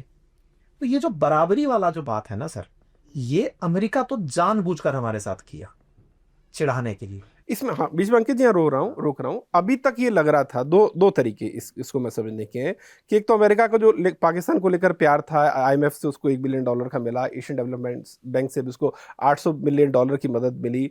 फिर हमने देखा कि UNSC की जो एक कमेटी थी इसमें तालिबान को लेकर, उसको भी वो हेड किया पाकिस्तान ने। तो एक तरफ लग रहा था जी पाकिस्तान को तरजीह मिल रही है उस सीज फायर के बाद, लेकिन दूसरी तरफ बिल्कुल एक अलग नैरेटिव है। वो नैरेटिव ये है कि इससे भारत का कोई लेना देना नहीं, अमेरिका जो पाकिस्तान के साथ कर रहा है। दरअसल अमेरिका को पाकिस्तान की जरूरत है ईरान को लेकर, और वो आज हमने देख भी लिया कि अब जो स्थिति पैदा हुई है, अगर ईरान पे कल को कोई अटैक करना है या कुछ है, तो अमेरिका को जरूरत है पाकिस्तान की कि यहाँ से उसके जो आर्मी बेस है, जो एयरफोर्स बेस है, वो यूज कर सके। आप भी क्या ये देखते हैं कि इसका भारत से लेना देना कम है और ईरान वाले इश्यू पे ज्यादा जरूरत है अमेरिका को? नहीं, मैं थोड़ा सा इससे डिफर करता हूँ। हाँ जी, ईरान के खिलाफ पाकिस्तान अपनी सरजमी को उपयोग में होने दे, ये एक तथ्य लग जरूर सकता है, लेकिन इससे अल्टीमेट फायदा इजराइल को होता है, पाकिस्तान ये कभी होने नहीं देगा। आप जिस खबर को बोल रहे हैं, पैरेलली जोड़िए शहबाज शरीफ का आज का बयान, जिसमें वो इजराइल को इस बात के लिए बहुत भला बुरा कहते हुए पाए गए। मतलब ये समझिए सर, जैसे पाकिस्तान का जो पासपोर्ट है उस पर ये लिखा है वैलिड एक्सेप्ट इजराइल, इसका मतलब वो इजराइल को कंट्री ही नहीं मानता है। तो ऐसे में इजराइल और ईरान अगर होता है तो इस स्थिति में पाकिस्तान उस जगह को यूज नहीं होगा। लेकिन अंकित जी यहाँ पर फिर विरोधाभास अगेन ये है, या पुराना अतीत में उदाहरण ये है कि जब ट्विन टावर पे अटैक हुआ था और तब भी अमेरिका को जरूरत थी पाकिस्तान की, तभी से पाकिस्तान अपनी सरजमी का इस्तेमाल तालिबान और अलकायदा के खिलाफ होने दिया था। तब तो अलकायदा तालिबान इनका जिगरी यार था तब भी, लेकिन तब भी पैसों के चलते अमेरिकी दबाव में इन्होंने होने दिया था ना। दोनों में अंतर है। एक होता है कि आपके राष्ट्र की पॉलिसी है, देखिए ये हार्ड लाइनर्स हैं सर, कुछ मामलों में रिलीजन को लेकर पाकिस्तान हार्ड लाइन लेता है, उसको लगता है कि यही मेरी पहचान भी है। आसिम मुनीर ने किया भी था, 2 नेशन थ्योरी, इतने साल बाद दोबारा रीअटर्ट की। मुद्दा क्या है कि इस जगह पर ये कॉम्प्रोमाइज नहीं कर सकते, क्योंकि ये इनके आत्मसम्मान छोड़ो पहचान पर सवाल खड़ा कर देगा। इनके ही देश में इन्हीं के लोगों पर ईश निंदा के क्लेम लग जाएंगे कि तुम पागल हो यार, इजराइल के साथ चले गए। ये लाइन नहीं खेल सकते। मुसलमान को मार ले, वो इनको दिक्कत नहीं है। हो नहीं रहा क्या भाई, जो यमन के अंदर जो हो रहा है, इराक, सीरिया, बगदाद, सब मुसलमान ही तो मर रहे हैं। बिल्कुल, हिजबुल्लाह खड़ा है, चाहे उधर की तरफ जो भी आप कोई भी आतंकी समूह उठाइए, सबके अपने अपने हित है, सबके स्वार्थ हैं। यहां धर्म भूला जाता है। इजराइल के केस में इनको अचानक फिर एक सॉलिडेरिटी याद आती है कि नहीं हम उस सबके खिलाफ हैं। तो ये तो एक अलग एस्पेक्ट है। आप अफगानिस्तान के साथ पाकिस्तान ने जो किया उससे आप ऐसे नहीं जोड़ के देख सकते कि वो इजराइल के साथ भी ऐसा करेगा। ये मैं बोल सकता हूं कि इजराइल के खिलाफ पाकिस्तान खुद को यूज नहीं होने देगा। नहीं सीधे तौर पर ना हो, लेकिन क्या अमेरिका नहीं, आपको लग रहा है कोई सूरत में नहीं होगा? बिल्कुल किसी सूरत में नहीं होगा। हाँ, ईरान के केस में जो आप कह रहे हो कि वो अपनी जमीन को यूज करने दे, अमेरिका सर इतना शक्ति संपन्न है आज की स्थिति में कि वो अरब सागर में लाकर अपने 5 एयरक्राफ्ट कैरियर लेके खड़ा करे और यहां से सर वो धाम धूम मचाने लगेगा तो मचा देगा। उसने पाकिस्तान से ज्यादा तो सर सऊदी अरब खरीदा हुआ है, कतर खरीदा हुआ है, यूएई खरीदा हुआ है, सब जगह तो पोर्ट है। आज वो सफाई दे रहे हैं कि भैया हमें निशाना मत बना देना। पाकिस्तान में कुछ स्टेक पर नहीं है उसका, तो उसके जस्ट सामने गल्फ पूरा भरा पड़ा है उससे। लोग मैं इस पे तो अंकित जी, लेकिन इस सिनेरियो को आप कैसे समझते हैं? हालांकि भी डेवलपिंग सिचुएशन है कि इजराइल को ये लगा कि ईरान कुछ तैयारी कर रहा है या न्यूक्लियर वेपन बनाने के करीब है, तो उसने एक प्रीएम्प्टिव स्ट्राइक की, ठीक है, और उसने कहा कि हमें लग रहा था और इससे पहले कि हमारे वजूद को खतरा पैदा हो, हमने स्ट्राइक कर दी। उसने दुनिया की परवाह नहीं की। हमारा भी जो पाकिस्तान के खिलाफ एक्शन था, हमारा तो प्रिएम्प्टिव नहीं था, हमारा तो रिएक्शन पर था, और अभी हम कर ही रहे थे, लेकिन अमेरिका ने प्रेशर डाला तो हम रुक भी गए। तो आप इन दोनों चीज़ों का कंपैरिजन किस तरह से देखते हैं? मैं सवाल इसलिए पूछ रहा हूँ क्योंकि कई हलकों में आलोचना भारत की है, भारत के भीतर ही, कि अगर अमेरिका की तरफ से कोई प्रेशर था भी, जैसे आज ब्रह्म चेलानी जो कि विदेश मामलों के बड़े अच्छे जानकार हैं, वो भी कंपैरिजन कर रहे थे। उन्होंने कहा कि देखिए, इजराइल ने जब अटैक किया ईरान पर तो आपने उनके चीफ को मारा, आपने न्यूक्लियर साइट्स को मारा, आपने साइंटिस्ट को अटैक किया, तो जो नुकसान है वो विजिबल है और पता चल रहा आपने क्या अचीव किया। भारत ने क्या अचीव किया उस तरह से हमें पता नहीं चल रहा, हमने तो उनको 15 दिन पहले आगाह कर दिया, सब कुछ किया। तो कैसे कंपेयर करेंगे आप? दो बहुत बड़ी बातें हैं सर। मैं चेलानी साहब का बहुत सम्मान करता हूं और मैं सभी बुद्धिजीवियों के मत से ताल्लुक रखता हूं। मेरा पक्ष केवल जो इन सारे ऑब्जर्वेशन से निकल के आता है वो ये है कि आप इजराइल और इंडिया या इंडिया और पाकिस्तान, इनको जब शब्द में कंपेयर करते हैं तो ये नेशन लगते हैं, लेकिन सर इंडिया इटसेल्फ 140 इजराइल के बराबर है। हमारी जो दायित्व और उत्तरदायित्व है ना, वो हमें 140 करोड़ भारतीयों को लेके चलना है, वो अभी 1 करोड़ भी नहीं है। उनके यहां पर जो क्षेत्रफल है, अगर सही से कहा जाए तो राजस्थान में 4 इजराइल बन जाए, तो 140 करोड़ इजराइलियों के बराबर भारत है, मतलब 140 इजराइल के बराबर भारत है। तो अब जब ये कंपेयर करते हो कि इंडिया इजराइल को एक जैसा मान लो, तो पहले तो ये सब अतिशोक्ति अलंकार की भी एक सीमा होती है, मतलब ऐसे नहीं होता है ना। दूसरी तरफ अब हम बोलते हैं कि इंडिया ने बड़ा सिग्निफिकेंट नहीं किया, इजराइल ने सिग्निफिकेंट किया। सर मैं दूसरा सवाल करता हूं, करना चाहिए था, इस बात में मेरी मत एकता है, लेकिन सर इजराइल ने ईरान को कब मारा? जब वो ये कह रहा है कि इनके पास परमाणु बम हो सकता है कि भविष्य में हो जाएगा। और अब जिस पाकिस्तान पर गोला फेंकने गए थे वो 165 बम लेकर पब्लिक में अनाउंस करके बैठा, लेके बैठा हूं सर मैं। इस पूरी दुनिया को ईरान से चिंता किस बात की है? देखिए, जो लोग भी ना पाकिस्तान को बच्चा मान रहे हैं, लेकिन वो शरारती बच्चा भी माने, जो शरारती बच्चा ना मानने की गलती कर रहे हैं वो समझे इस बात को कि पाकिस्तान के पास ईरान से एक बहुत बड़ा एज है, बहुत ज्यादा एज पर है वो। ईरान आज जो इतने सारे सैंक्शंस देख रहा है वो इस बात के कि कल को इसके पास न्यूक्लियर बम होगा तो पता नहीं ये क्या करेगा। और पाकिस्तान, तो यहीं पर एक यूएस की पॉलिसी पर भी फिर सवाल उठता है अंकित जी। लोग कहते हैं कि ये जो यूएस है या इजराइल है, स्पेशली यूएस की बात करूं, जो इस बात को लेकर बड़ा चिंतित है कि ईरान न्यूक्लियर बम ना बनाने, लेकिन पाकिस्तान ने जो न्यूक्लियर बम बनाया तो उसमें तो यूएस की मदद भी थी, उसकी पूरी निगरानी भी थी। तब क्या यूएस को इस बात की चिंता नहीं थी कि अगर पाकिस्तान के पास न्यूक्लियर बम आएगा तो ये इस पूरे खित्ते के लिए, इस पूरे रीजन के लिए एक बहुत बड़ा सिक्योरिटी थ्रेट होगा? मतलब जहां उनकी खुद की सिक्योरिटी की बात आती है वहां उनको मंजूर नहीं है कि ईरान के पास हो, लेकिन जब भारत की सिक्योरिटी की बात आती है तब वो मदद करते हैं। देखिए वो कोल्ड वॉर एरा था, आपको थोड़ा सा ना इतिहास की तरफ चलना होगा। जब भारत और पाकिस्तान में न्यूक्लियर बम बनाने की होड़ मची थी, उस समय सब अपने अपनों को मदद करने लगे हुए थे कि हम अपने लोग बना के खड़े कर देंगे। यूएसएसआर चाहता था कि भारत मेरे पक्ष में खड़ा हो, चाहे किसी भी तरह से हो। अमेरिका चाहता था पाकिस्तान मेरे साथ खड़ा हो, फिर चाहे कीमत कुछ भी पे हो। और हमारा तो क्या ही नुकसान करेगा, वहां बैठा है, हम तो पालते हैं इसको। उस समय की परिस्थितियां 1991 के बाद बदल गई, जब यूएसएसआर टूटा और ये लोग छूट गए कि अब तो भाई हम खुला चलेंगे। अमेरिका तब भी पाकिस्तान को साथ लेकर चल रहा था, लेकिन भारत ने तब बहुत तेजी से अपनी नीति में परिवर्तन किया। देखिए 91 से पहले की जो परिस्थितियां हैं भारत की, हम थोड़ा प्रो यूएसएसआर साउंड होते थे। इसका प्रमाण क्या है? हम 5 ईयर प्लान लेकर चलते थे। 5 year plan copy of USSR, पंचवर्षीय योजना जो है। वेयर एज 91 में जब आप बोलते हो हम लिबरलाइजेशन, प्राइवेटाइजेशन, ग्लोबलाइजेशन कर रहे हैं, ये अमेरिकी नीति का खुला आमंत्रण है जो आज पाकिस्तान ने किया है। पाकिस्तान आईएमएफ से लोन लिया। देखिए मैं आपके मतलब जो ऑडियंस है उनको थोड़ा सा इस बारे में और ज्ञान वितरित रूप से देना चाहूंगा। बिल्कुल सर, है ना क्या कि आईएमएफ कब लोन देता है? जब आप पेमेंट क्राइसिस में फंस जाते हैं कि आपके पास अब पेमेंट नहीं देने का पैसा बचा। आप क्या कहें कि आपने एक्सपोर्ट जो कम किया और इंपोर्ट ज्यादा किया, तो पेमेंट क्राइसिस पैदा हो गया, पेमेंट नहीं कर पा रहे। ऐसी स्थिति में आईएमएफ के पास आप जाते हैं कि सर अब दिक्कत फंस गई है, मैं वस्तु तो खरीद लिया, तेल खरीद लिया, पेमेंट का पैसा नहीं है, देश अब खत्म होने वाला है। तब आईएमएफ आता है खड़ा होकर। देखिए वर्ल्ड बैंक और आईएमएफ में बड़ा अंतर है। वर्ल्ड बैंक से आप इस बात के लिए भी पैसा मांग के ला सकते हैं कि मुझे यहाँ नहर बनानी है, यहाँ डैम बनाना है, या रेल पटरी बनानी है, ठीक है। वो पैसा देगा। आईएमएफ केवल तभी पैसा देगा जब आप पेमेंट क्राइसिस में फंस गए कि सर पेमेंट का पैसा नहीं है, प्लीज दीजिए। अच्छा, आईएमएफ कहता है कि क्यों फंसे, मैं उस चीज में इंटरफेयर करूंगा, मंजूर है। तब आप कहते हो कि सर अब कोई ऑप्शन नहीं बचा। देखो, आईएमएफ सबसे लास्ट रिसोर्ट है। जैसे अपन जब किसी से लोन लेते हैं तो लास्ट रिसोर्ट रखते हैं कि प्राइवेट लेंडर से पैसा लेंगे क्योंकि उसका मशीन 24% पे चलेगी। बिल्कुल। आईएमएफ बिल्कुल वैसा है, वो कहता है कि पैसा तो ले लो, बहुत कम ब्याज पे दूंगा, परिस्थितियां परिवर्तित तो आपको मेरे अकॉर्डिंग करनी पड़ेंगी। बोले जैसे आपको जनता पे टैक्स लगाने पड़ेंगे, बोले कबूल है। आपको लोकतंत्र बचा के रखना पड़ेगा, बोले कबूल है। हमारी नीतियों की पालना करानी पड़े, करेंगे। हमारा इन्वेस्टमेंट लाना पड़ेगा, लाएंगे। ये जो टिक लगवाता है वो करके ला रहा है सर। आप समझिए सर, पिछले साल जब से शहबाज शरीफ की सरकार आई है, इस सरकार ने आईएमएफ की सारी शर्तों को माना है नियम से। इमरान खान तभी तो जेल में डले हैं। आईएमएफ ने कहा कि मुझे, अच्छा आईएमएफ का कंसेप्ट ये है, मैंने लोन दे दिया तो मैं लोन निकालूंगी वापस, और लोन निकालने के लिए तुम्हारे देश की नीतियों को बदल दूंगी।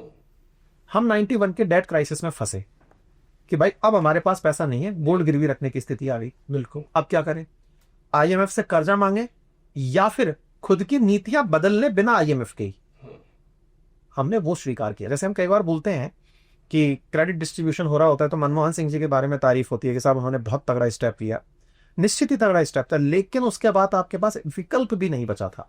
91 में यूएसएसआर खत्म हो गया, आपका एक क्लोज अलाई 15 देशों में टूट गया। आपकी स्थिति यह है कि गोल्ड गिरवी रखना पड़ रहा है। आपके देश में पैसा कहां से आएगा बताइए? आपको इन्वेस्टमेंट लाना पड़ेगा भाई, और इस इन्वेस्टमेंट के लाने की शर्तें आईएमएफ ने बकायदा मेन पेज पे बना रखी हैं। आपको लिबरलाइज करना पड़ेगा, सरकारी नियंत्रण हटाना पड़ेगा, कबूल है। आपको सरकारी सिस्टम में से पकड़ छोड़नी पड़ेगी, कबूल है। आपको हमारी कंपनियों को आपके देश में आने देना होगा, कबूल है। आप जब ये 3 पर कबूल करते हैं तब विदेशी निवेश आता है। और आज आप कैसे दुखी होते हैं, कुछ भी बात होती है तो हम बहुत तेजी से इस बात को बोलते हैं कि उस समय की देन है, देखा देश कितना तेजी से बढ़ा। बहुत अच्छी बात है। आज बोलिए तो आज देश क्यों गुलाम हो रखा है? आप क्यों कहते हैं कि हमारी स्थिति नियो कॉलोनियल टाइम में एंट्री कर गई है, अमेरिका हमें इतना कंट्रोल कैसे कर सकता है? द्वार आप इन्हें खोले थे, तरक्की दिखी थी आपको, लेकिन आज अपना ये कंटेंट भी जिस प्लेटफॉर्म पर जाने वाला है वो अमेरिकन है। द्वार आपने खोले थे, अब खोले थे तो भुगतो। अब वो आपकी हर नब्ज पकड़ के चलता है। आप YouTube पर कुछ गलत बोल दो तो अमेरिका का वीजा ना लगे। मेरे बारे में तो मेरी ऑडियंस यही कह रही है सर आपको वीजा नहीं लगेगा। तो आप सोचिए ना, वो इतना कंट्रोल कर लिया। आप इससे अंदाजा लगाइए सर, हम अपने देश के अंदर सेना की डिफरेंट कमांड्स बनाते हैं कि हमारी यहां पर वेस्टर्न कमांड है या ईस्टर्न कमांड है। अमेरिका ने पूरे वर्ल्ड को 11 कमांड में बांटा हुआ है। उसी में से तो वो सेंटकॉम का कमांड का वो था जो बोला कि हम पाकिस्तान हमारा परम मित्र है। परम मित्र अमेरिका मानता है कि हम सब पर राज करते हैं और दुनिया से कहता है कि ये बीच में मत फंसो कि हम तुम्हारे ऊपर राज नहीं कर रहे हैं। जब कुछ लोग बनाने लगते हैं कि अपने ऊपर हम कुछ क्लब बना लिए या कुछ कर लिए, अमेरिका कहता है नहीं, यहीं पर पूर्ण विराम है, बढ़िया कमाओ, हमें देते रहो। बिल्कुल, लेकिन ये मत सोचो कि हम सागे। बिल्कुल अंकित जी, बहुत अच्छी तरीके से आपने एक्सप्लेन किया। इसी से एक सवाल ये भी निकलता है कि लोग कहते हैं कि चूंकि दोनों मामले जुड़े भी हुए हैं कि किसी भी देश की जो विदेश नीति है वो तब तक स्वतंत्र नहीं हो सकती जब तक वो आर्थिक तौर पर खुद सशक्त नहीं है। मतलब अमेरिका कितनी भी परेशान करने की कोशिश करे लेकिन वो चाइना को उस तरह से उसकी बांह नहीं मरोड़ सकता, क्योंकि चाइना उस पर उस तरह से निर्भर नहीं है। हम इसलिए मजबूर हुए ट्रंप के कहने पर, क्योंकि जैसे आपने कहा कि वो जानता है कि हमारी बांह कहाँ मरोड़ी जा सकती है। अब तो आप आर्थिक विषय भी पढ़ाते हैं, उसकी जानकार भी है। तो मेरा बड़ा बुनियादी सवाल है, आज हम कहने को $4 ट्रिलियन की इकोनॉमी हो गए हैं, यहाँ से कैसे भारत क्या करे कि अपने आप को फास्ट पेस करे ताकि हम 4 ट्रिलियन से 15 ट्रिलियन तक पहुंचे? या दूसरे शब्दों में मैं ये कहूं कि एक वक्त जब भारत और चीन की आर्थिक स्थिति लगभग एक जैसी थी, क्या हुआ कि वो 19 ट्रिलियन तक पहुंच गए और हम 4 ट्रिलियन पटके हैं? क्या खामी आप दोनों की तुलना करते हैं तो देखते हैं। अर्थशास्त्र में विषयों को 3 भागों में बांटा जाता है, सेक्टर्स वाइज। ठीक है, primary sector, secondary sector, tertiary sector. Primary sector है खेती, खलिहान, माइंस, मिनरल्स। यहां से सीधा आपने इसको आसान भाषा में समझिए, जिन्हें आप पाई हैंड कर सके वो प्राइमरी सेक्टर। ठीक है, जिन्हें करने के लिए मशीनें लगानी पड़े, सेकेंडरी सेक्टर। और जो हो चुका उसको फोन पर हासिल ले रहे हैं क्या, या मैं लाया हूं आपके लिए ये जापानी तेल, वो काम कर रहे हैं क्या, तो आप टर्सरी सेक्टर। प्रचारक हैं, सर्विस दे रहे हैं, टर्सरी सेक्टर, बीच में कुछ बना रहे हैं, सेकेंडरी सेक्टर। हम लोगों ने प्राइमरी सेक्टर तो बढ़िया से देखा। प्राइमरी सेक्टर के कारण ही ब्रिटिशर्स हम पर राज करने आए, कच्चा माल लेने आए थे। कच्चा माल की फैक्ट्री ब्रिटिशर्स ने अपने यहां लगाई ताकि उनके यहां औद्योगिक क्रांति आई। अब इस औद्योगिक क्रांति को तो आपने देख लिया। चाइना ने क्या किया कि इस क्रांति को अपने पास रखा कि मेरे यहां उद्योग धंधे चलेंगे, मैं अपने देश के अंदर ये सारा कच्चे माल से निर्माण खुद करवाऊंगा। भारत ने कहा सुनो, कच्चा माल आप बनाओ और कॉल सेंटर मैं चलाऊंगा। आज हम कहते हैं कि हम संचार क्रांति के अंदर हैं, आईटी युग में बैठे हैं। आज इन्फोसिस, टीसीएस, विप्रो ये सब बहुत अच्छा कर रही हैं। कर क्या रही हैं? Service providers only. ऐप तो वो बना रहे हैं, प्रोडक्ट नहीं बना रहे। प्रोडक्ट नहीं, हमारा प्रोडक्ट सर्विस है। सर्विस है, हम सर्विस दे रहे हैं, हम कॉल सेंटर है। अब आप अपने हिसाब से सोचकर इसको देख लीजिए। मैं कई बार इस बात को बोलता हूं, बहुत सारे मेरे साथी इस बात से नाराज हो जाते हैं कि यार आप क्या बोल के आते हो। लेकिन ये माफ कीजिए रुक रहा हूं, लेकिन ये देश को किस दिशा में जाना है, या जो डिसीजन की आपने बात की कि चाइना ने तय किया, भारत के स्तर पर क्या वो हमने तय नहीं किया? किसकी गलती थी वो? तब नहीं तय किया, क्योंकि गलती में मत कहिए इसको। तब जरूरत क्या थी? पैसा। और पैसा सर्विस सेक्टर में कई टाइम ज्यादा होता है। आज अगर आप फैक्ट्री में एक वर्कर को लगाएंगे, तनख्वाह के लिए आप बैकेट लगा देंगे, भैया पर घंटे के हिसाब से इतना मिलेगा, पर डे के हिसाब से इतना मिलेगा। सर्विस सेक्टर में आप एक अच्छे एंकर हैं, आपसे कोई और बढ़िया एंकर है, या आपसे कोई और मतलब अभ्यासरत एंकर है, आप उसमें ग्रेडिंग कर पाते हैं, क्योंकि सर्विस के अंदर वैल्यू का वैल्यूएशन जो है ना, वो बहुत तेजी से बदलता है। हमारे देश के अंदर सर्विसेज में डॉक्टर की फीसेस तेजी से बदलती हैं, इंजीनियर्स की कीमत तेजी से बढ़ती है। सुंदर पिचाई बैठ करके 1000 करोड़ के आसपास कमा रहे होंगे, क्योंकि सर्विस ही दे रहे हैं। लेकिन वैल्यू बदलती है, सर्विस तेजी से पैसा लाती है। हमें क्या चाहिए था? पैसा। क्यों चाहिए था? गोल्ड गिरवी रखा था। चाइना का रखा था क्या? नहीं, उसके पास पेशेंस था कि मेरा तो गिरवी नहीं रखा ना, मैं तो इसी मॉडल पे चलूंगा। हमने क्या किया? हमारा सब गोल्ड गिरवी रखा है, सब जैसे तैसे करके पैसा कमाना है, हम पैसा कमाने निकले। लेकिन सरकारें जो भी आती हैं देश के हित के लिए सोचती भी हैं। उस समय की सरकार की जो आवश्यकता थी वो हुई। अब इस सरकार को लगा कि इन सब के बाद हम डिपेंडेंट हो गए। जैसे आज अमेरिका आके धमका देता है कि मैं सबके ऊपर इतने टैरिफ लगा दूंगा या ये काम रोक दूंगा, डर लगने लगता है। जरूरत फील होने लगी कि नहीं, अब आत्मनिर्भर बनने का समय। ये जो मेक इन इंडिया आया देश के अंदर, इसका असल उद्देश्य यही था कि निर्माण भारत में हो, फिर चाहे कंपनी कहीं की भी हो। ऐसा नहीं है कि अमेरिकी कंपनी बोइंग इंडिया में नहीं बनाओ भाई, यहां बनाओगे तो हमारे यहां पर निर्माण से लोगों को निर्माण वाला रोजगार मिलेगा और टेस्ट मिलेगा। आपको देख के लोग सीखेंगे, और हम उसको आज कर रहे हैं, बखूबी कर रहे हैं, और पेस पकड़ेंगे। ये इसी बखूबी पर मेरा सवाल था, क्या ये बखूबी हो रहा है? क्योंकि इस पर भी बहुत सारे लोगों को संदेह है। क्योंकि अगर आपने जैसे कहा कि तुम सामान अपना बनाओ, लेकिन बनाओ यहाँ पर, लेकिन फिर हम देखते हैं कि वही ट्रम्प है, खड़ा हो जाता है, धमकी दे देता है कि नहीं नहीं तुम्हें नहीं बनाना एप्पल। तो फिर हम कहते हैं कि देखिए, अगर आप जब तक निर्भर रहेंगे दूसरों पर, वो इसी तरह से आप फ्लक्चुएट होते रहेंगे। इस पर क्या राय है आपकी? सर, इसका आंसर वैसा तो बहुत गहरा हो सकता है, मैं सुपरफिशियल आंसर दे रहा हूँ क्योंकि वक्त की तकाजा है। फिलहाल इतना है सर कि हम जिन स्टूडेंट्स के साथ घूम रहे हैं, या जिस जनरेशन को हम आज आप और मैं सूचना से कैटर कर रहे हैं, उनसे बस इतनी सी रिक्वेस्ट हो कि बेटा आपके अंदर राष्ट्रवाद चरम पर हो। इतना ऐसा राष्ट्रवाद ना हो कि आपको कल अमेरिका 100 रुपए दिखाए और कहे कि मैं एक्स्ट्रा पैसे दूंगा, इधर चले आओ। पहली तो बुनियादी चेंज परिवर्तन हमारे अंदर इस बात का हो सर। आज हमारे इतने सारे भारतीय अमेरिका में बैठे हुए हैं, क्वाइट इन्फ्लुएंशियल पोजीशंस पर, काफी पैसे वाली स्थिति पर। अमेरिका भारत के खिलाफ कुछ भी कह ले, इंडियन डायस्पोरा इस तरह बैठा हुआ है कि हमारे पास तो इंडियन नहीं अमेरिकन सिटीजनशिप है। वो बढ़िया हमारे नेताओं के जाने पर स्वागत करते हैं, बढ़िया देश के लिए अच्छा सोचते भी हैं, वो अच्छे स्पोकन व्यक्ति तो बन गए, लेकिन सर वो हमसे छी छी छी छी छी। तो पहला तो बुनियादी तरीका सर हम लोगों में ना, ये जो भारतीयता है ना, राष्ट्रबोध जो है ना, ये तो कूट के लाना पड़ेगा, मतलब जनाना पड़ेगा, इसको कहना पड़ेगा कि नहीं। क्यों नहीं जलेगा सर? अब इसका भी इतनी पुरानी संस्कृति है, इतने 1000 साल पुराना हमारा कल्चर है, और इतनी रिच संस्कृति, ऐसा भी नहीं है ना, उसके बावजूद अगर हम राष्ट्रबोध नहीं है तो उसका क्या रीजन? बहुत बड़ा रीजन क्या है? राष्ट्रबोध आप कहां से डिराइव करके लाते हैं? तो इसका आंसर आता है कि ये मैं वो आंसर दे रहा हूं सर जो मतलब थोड़ा सा फिलोसॉफिकल फील हो सकता है, लेकिन बहुत करीबी, सच्चाई के करीबी। हम लेकर कहां से आते हैं? जब हम एकता फील करते हैं, समरसता में, सब तरफ एक जैसा देखते हैं, हर तरफ का हाव भाव, रंग रूप, भाषा, कल्चर, धर्म, सब में जब एकता देखते हैं तो हमें उस यूनिटी में खुद को ताकत महसूस हो रही हो। अच्छा, आप इस सरकार को देखें, ये जो एक वर्ड पकड़ती है ना, एक देश एक कर, एक देश एक नंबर, एक देश एक चुनाव, आप इनकी मानसिकता पकड़ो, ये आपको रियलाइज करा रहे हैं कि देश एक है। आज हम क्या बोलते हैं, मैं इस धर्म का हूं, मैं इस भाषा का हूं, मैं इस राज्य का हूं, मैं इस क्षेत्र का हूं, मैं इस जाति का हूं। हम जब पहचान बहुत छोटी जगह से डिराइव कर रहे होते हैं ना सर, वो चक दे इंडिया का बहुत अच्छा, अगर आपने सीन देखा हो, जिसमें वो शाहरुख खान ये कहता है कि कहां से कहां से कहां से सब अपनी पहचान बता रहे हैं और एक बोलता है मैं इंडिया से, एग्जैक्टली वो मिसिंग है।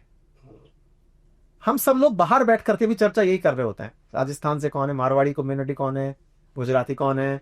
इस तरह से जब पहचान आप देश से पहचान डिराइव ही नहीं कर रहे। चाइना ने हमें अपनी राष्ट्रीय पहचान तब महसूस होती है जब क्रिकेट मैच हो रहा है, मैच होता है, क्योंकि क्रिकेट की थीम में हम सबको देख रहे होते हैं, अरे ये सब है। इंटरेस्टिंग, आप देखें चीन ने इस एक रूपता को लाने के लिए बहुत कठिन कदम उठाए। आप उनके बिल्डिंग्स का भी टाइप देखेंगे ना, वो भी एक जैसा, धर्म में व्यवधान और धर्म ही खत्म।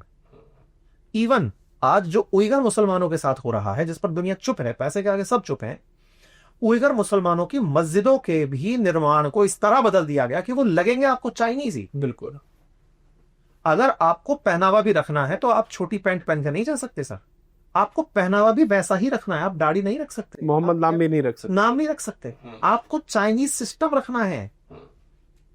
इसका असल उद्देश्य क्या है, वही फील कराया जाए कि ये पूरा। अच्छा अंकित जी, आपको नहीं लगता कि यहाँ पर हमारे और चाइना की स्थिति में फर्क ये है कि अगेन कि डेमोक्रेसी वहाँ पर नहीं है, कम्युनिस्ट सरकार है, जो उसने कह दिया वही वहाँ पर शासन है। भारत में इतनी ज़बानें हैं, इतने कल्चर हैं, इतने स्टेट्स हैं, और ऊपर से लोकतंत्र भी है। और फिर जैसे हमने कहा कि जब भी आपने एक पार्टी का जिक्र किया, लेकिन हमने देखा कि कर्नाटक में जब कन्नड़ का विवाद हुआ तो उसी सत्तारूढ़ पार्टी का सांसद आके कह रहा है कि नहीं नहीं, ये गलती तो इस आदमी की है, उसने नहीं सोचा कि ये तो मैं भाषा के नाम पर एक विवाद खड़ा कर रहा हूँ। जब सत्तारूढ़ पार्टी का सांसद तक इस तरह का रवैया अपनाता है, तो फिर वो जो आप कह रहे हैं ना कि एक यूनिटी की बात जो चाइना में हम में क्यों नहीं, वो कहाँ से आएगी फिर? मैंने इसीलिए आपसे कहा, हम समस्त राष्ट्रभाषा के जितने भी भारत के लोग हैं, वो पहले इस बात को पहचाने कि इसका रंग, इसका कलर, इसकी जाति, इसकी भाषा अलग है, क्योंकि इसका परिवेश अलग है, लेकिन हम सब एक हैं। ये जो हम सब एक हैं का भाव है ना, ये वास्तविकता में लाने की जरूरत है सर। ये चुनावी मंच पर ना हो, भारत जोड़ो केवल यात्रा ना हो, वो रियल में हो, और आवश्यकता है। मोदी जी का एक भारत बनाने का जो सपना है ना, वो बयान ना हो, वो रियलिटी हो। आप रियलाइज भी कराओ, कथनी और करनी में जो अंतर है ना, वो फ्रेम में ना दिखे। आप कह रहे हो कि समरूपता दिखनी चाहिए, और सर राजनीतिक पार्टियों ने हाल ही में ऑपरेशन सिंदूर के बाद जो एकता दिखाई, उससे बहुत सारे जो व्हाट्सएप यूनिवर्सिटी की पैदावार थे, जो ये मानते थे कि पार्टी का मतलब तो अब यही होता है कि देश ही तोड़ दो, उन लोगों में भी काफी ज्यादा क्लैरिटी आई है कि पार्टियां सब एक ही होती हैं भाई, ये देश के लिए काम कर रही होते हैं। अब यहां से आगे राजनीति है सर, वो इस देश को बचाना चाहती है या नहीं। बचाया था आज तक, तो मैं इसको ऐसे बोलता हूं क्योंकि जब अंग्रेज जा रहे थे तो उम्मीद यही करके जा रहे थे कि ये देश तो इतने खंडों में टूट जाएगा, बाल्कनाइज हो जाएगा, सर्वाइव ही नहीं करेगा। ये देश सक्सेसफुली सर्वाइव कर गया। बिल्कुल। तो आगे भी हम तो सर होपफुल हैं, और अपन विश्वास रखते हैं कि हम समस्त भारतीय एक दूसरे को भारतीय नाम से ही पहचाने, और दुनिया में जहां भी हमारे समस्त भारतीय हमें सुन रहे हैं, हम सबसे गुजारिश है कि आप ना भारत का होने पर बस गर्व करें। जाति, धर्म, क्षेत्र, इन सबको अगर अवॉइड कर पाए और अपने हितों के लिए बात करें। मतलब अगर आप जिस भी पार्टी को वहां भी सपोर्ट कर रहे हैं, अगर आप अपने अतीत से आपको शर्म आती है, तो यकीन मानिए कि आपको भविष्य में भी इज्जत कोई नहीं देगा।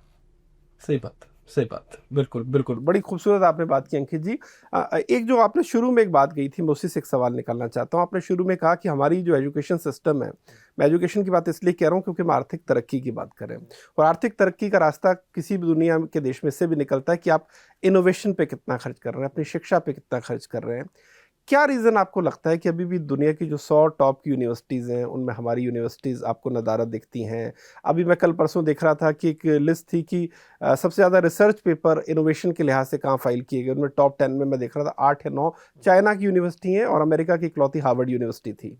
हम कहाँ इस दिशा में पीछे हैं? और टू बीइंग एक शिक्षक, आप तो बहुत करीब से इस चीज़ को देखते होंगे, आप आईआईटी जैसे संस्थान से पढ़े भी हैं, कहाँ हम लैग कर रहे हैं? दो बहुत बड़ी प्रॉब्लम्स है सर। पहला तो ना ये जो ग्रेडिंग सिस्टम है, मेरा इस पर भी सवाल रहता है हमेशा, लेकिन मैं अभी चूंकि आपने चाइना को फ्रेम में ला दिया है तो ग्रेडिंग सिस्टम को हम बाईपास कर सकते हैं, लेकिन फिर भी मैं ऑडियंस को ये जरूर जानकारी दे दूं कि ब्लाइंडली इस बात पर ट्रस्ट ना करें कि वो जो कह रहे हैं वही सही है। अगर इतना उनका कहना सही होता तो आज हमारे इतने सारे आईआईटीएंस सिलिकॉन वैली में 90% जगह लेके ना बैठे होते, है ना। अगर उनके इंस्टीट्यूशन से निकले बच्चे इतने ही 30 मार्क का होते तो आज इंडियंस दुनिया भर में अपना राज का सिक्का ना चला रहे हो। अंकित जी, यहाँ थोड़ा डिफर करूंगा मैं। यहाँ पर लोगों का आपत्ति है कि देखिए, हम भारतीय इस चीज में गौरव लेते हैं कि देखिए हमारा बंदा वहां जाके सीईओ बन गया या उस बड़े पद पर बन गया। उन्होंने का फर्क ये है कि चूंकि चाइना के अंदर खुद के अंदर एक इंफ्रास्ट्रक्चर है, ठीक है, इसलिए वो लोग वहीं पर बिजनेस क्रिएट कर रहे हैं और उसी से चाइना को फायदा भी हो रहा है। आपका यहाँ आदमी अगर कहीं बाहर की कंपनी पे जाके 500 करोड़ के साल के पैकेज पे नौकरी भी करता है, क्वेश्चन दूसरे की अर्थव्यवस्था, मैंने दूसरे क्वेश्चन का जवाब दिया। क्वेश्चन यूनिवर्सिटी पे था, मैं यूनिवर्सिटी का आंसर दे रहा था। मैं आपके उस पॉइंट का आंसर पहले वाले में दे चुका हूं, अभी मैं यूनिवर्सिटी पर हूं। यूनिवर्सिटी पर मैं किस बात पर गर्व करने की कह रहा हूं कि आप इंडियन यूनिवर्सिटीज को कम ना आंकें, क्योंकि हमारे इन्हीं यूनिवर्सिटीज को वहां इतनी इज्जत मिली, बिल्कुल उनको वहां रिकॉग्नाइज किया जा रहा है कि इंडिया में सॉफ्टवेयर इंजीनियर है या मैकेनिकल है, एरोस्पेस है कुछ। आज चाहे आप उनका नासा उठाकर देख लें, चाहे सिलिकॉन वैली गूगल उठा के देख लें, कुछ भी इंडियंस देख रहे हैं। अच्छा, मैंने केवल ये आंसर दिया था।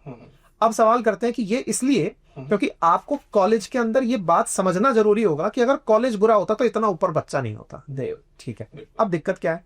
ग्रेडिंग की जो उन्होंने तरीके बना रखे हैं, जो उनके इंडेक्सेस हैं, और ग्रेडिंग के इंडेक्सेस में उनके पैमाने हैं कि एक टीचर पर इतना बच्चा होगा, एक टीचर के पास रिसर्च का इतना फंड होगा, एक टीचर के पास सरकार की इतनी फंडिंग होगी या प्राइवेट फंडिंग इतनी होगी। मैं आपको जानकारी दूं सर, जितनी भी यूनिवर्सिटी, जैसे हार्वर्ड के वजह से लोगों ने हार्वर्ड के बारे में जाना और पता चला कि हार्वर्ड तो मैक्सिमम टाइम बाहर की फंडिंग से ही चल रहा है। उसका जो फंड है वो ट्रंप रोकने के बावजूद भी हार्वर्ड डर नहीं रहा है। क्यों? प्राइवेट फंड इतना है उसके पास। वो कह रहा है हम तो ऐसे ही हैं। इसका मतलब विदेशी यूनिवर्सिटीज में प्राइवेट फंडिंग बहुत है। अपने देश में क्या है? अपने देश में कौन सा कॉलेज आपको यह लगता है जो केवल ये कहते सब फलाने हमारे जो उद्योगपति थे उन्होंने ये बिल्डिंग बनवाई थी, फंडिंग के नाम पे इनोवेशन पे पैसा खर्च नहीं किया किसी ने सर। इमारतों में निवेश है ताकि दिख सके कि स्वर्गीय फलाने सिंह के नाम पर बिल्डिंग बनी है। तो मतलब समझें सर, वहां पर निवेश का क्राइटेरिया कि इनोवेशन में प्राइवेट कंपनी ने कितना पैसा दिया, वो भी रेटिंग के अंदर काउंट किया जाता है। हम सब सरकार से अपेक्षा कर रहे हैं, लेकिन हम खुद कितना अपने इंस्टीट्यूशन के लिए कर गए या अपने देश के संस्थानों के लिए कर गए, ये भी तो झांकना होगा। बात करते हैं चाइना पे, जब वहां लोकतंत्र है ही नहीं, सरकार को पता है कितना पैसा इंस्टीट्यूशन को देना है, ये देना ही है। वो आर्ग्यूमेंट नहीं कर रहे आपसे कि कॉलेज को क्यों पैसे दे रहे हो, सड़क पे लगा देते, वो वहां पर आर्ग्यूमेंट नहीं, बात देना है तो नहीं। तो ये आप कह रहे हैं कि एक बड़ा फर्क है। बड़ा फर्क है, मतलब इसका बहुत डिटेल आंसर हम लोग अपने डिस्कशंस में देते हैं। छोटे में आंसर इतना ही है सर कि पहले तो इस बात पर निराश ना हो कि हमारे इंस्टीट्यूशन बेकार कर रहे हैं। दूसरा, हमें भी सुधारने की जरूरत है, क्योंकि हमारे यहाँ प्राइवेट फंडिंग और निश्चित ही देश की इकोनॉमी चाइना से 5 टाइम छोटी है, तो इन्वेस्टमेंट भी उसी स्तर के होंगे सर। इसी पर एक चीज़ और निकल कर आती है, अगेन चूंकि राष्ट्रबोध की भी बीच में बात हुई थी, आप चूंकि इतिहास भी आप पढ़ते पढ़ाते हैं, बहुत सारे लोग ये तर्क भी ये देते हैं कि हमें हमारा इतिहास ठीक से नहीं पढ़ाया गया।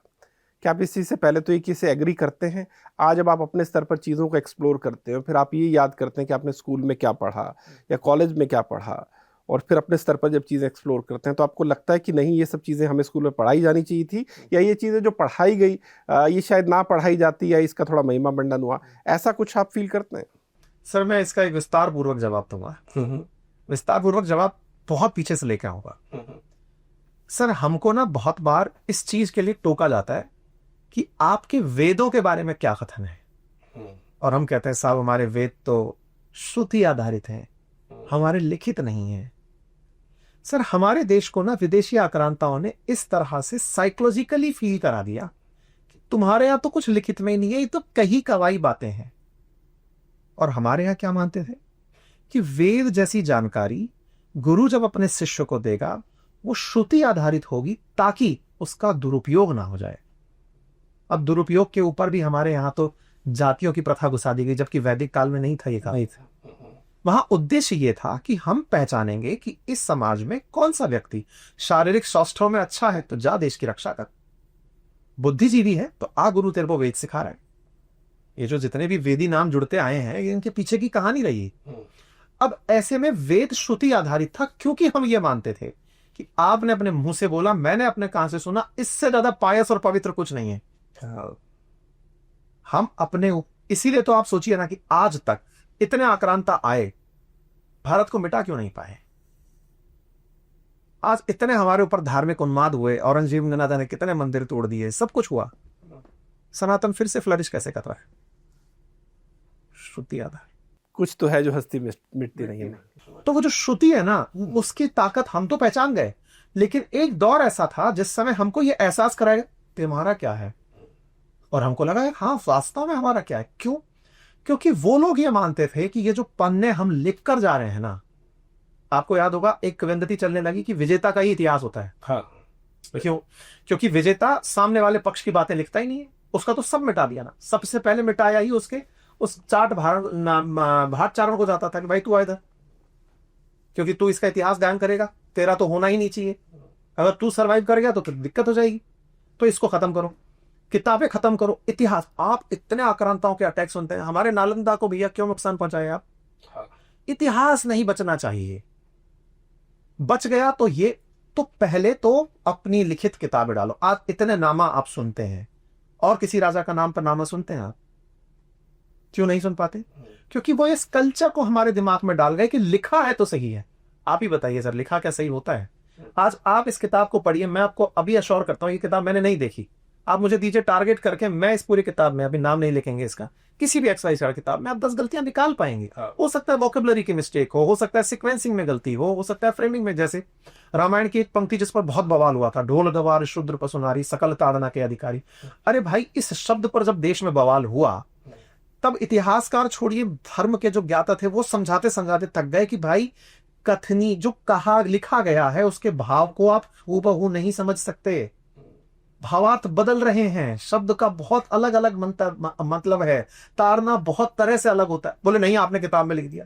अरे तो हम तो कहते हैं कि हमारा ज्ञान इतना गहरा है कि उसे आप लिख दोगे तो उसके बहुत सारे मायने मिटा दोगे। हमारा तो ज्ञान ही इतना गहरा है कि हम एक शब्द में अपनी बात खत्म कर सकते हैं। बहुत बढ़िया, बहुत बढ़िया। तो जब हमारे इतिहास को इतिहासकारों ने लिखना शुरू किया तो उन्हें चुनौती किनसे मिली? जो कि झूठ लिखने के बादशाह थे, और ये तो इतिहास गवाह है सर। तो आप कह रहे हैं कि एक नैरेटिव और तब से चल रहा था, जो आज नैरेटिव और जानते थे इस बात को कि चलेगा अंततो गत्वा नैरेटिव ही। वो ये जानते थे कि दुनिया अपने अस्तित्व को तलाशेगी अपने एंसेस्टर्स से, इनका इतिहास ही मिटा दो ना। आप मध्यकालीन भारत उठाकर देखते हैं, हमको हमारी उपलब्धियों के नाम पर कोई राजा ही नहीं मिलता। हम गिनती के 4-5 राजाओं को ही नाम ले पाते हैं। मराठाओं में शिवाजी का नाम ले पाते हैं, महाराणा प्रताप का नाम ले पाते हैं। आप क्या हमारे इतने वीर हुए थे क्या? सर ये तो कहने वाले के ऊपर है ना। वो लुटेरों को हम मानते हैं कि वो राजा रहे, वो लुटेरे थे सर। तो आप ये मानते हैं? अरे सर उसका इतिहास सुनाता हूं मैं आपको। तो फिर आपसे जो मैंने सवाल पूछा था उस सवाल से इत्तेफाक रखते हैं कि जो हमें इतिहास पढ़ाया गया उसमें कुछ चीजें जानबूझकर इग्नोर की गई। पढ़ाया गया में आप किसी की जिम्मेदारी थोपते रहे। मैं क्या बोल रहा हूं, उनके भी हाथ में नहीं था, वो भी बेचारे पढ़े पढ़ाए थे। भाई मैं मास्टर जी हूं, मैं क्या पढ़ाऊंगा? गई वजह किताबें पढ़ी, मुझे किसी ने पढ़ाई, यही तो वो सेट कर रहे थे। तो अब सोचने की कहां से आवश्यकता है? उस इतिहास से सोचने की आवश्यकता है जिसको हम देखना भूल जा रहे हैं, जो दीवारों पर लिखा है, चिल्ला चिल्ला कर कह रहा है कि इतना बड़ा महल यूं ही नहीं बना था भाई। अपन राजस्थानी है सर, किसी भी महल को देख करके एक बार में अचंभित हो जाते, नहीं यार ये पॉसिबल नहीं। ये पॉसिबल है, बिल्कुल। ये सोचते हैं कि पहाड़ी पर एक किला बना, उस वक्त सारी चीजें कैसे आई होंगी। सब पिछले हफ्ते में रणथंभौर गया, मैं देख के हैरान कि जहां टाइगर आज भी जिंदा इंसान को नहीं छोड़ रहा है, उस समय के राजा ने महल बनाया, कैसे बनाया होगा भाई?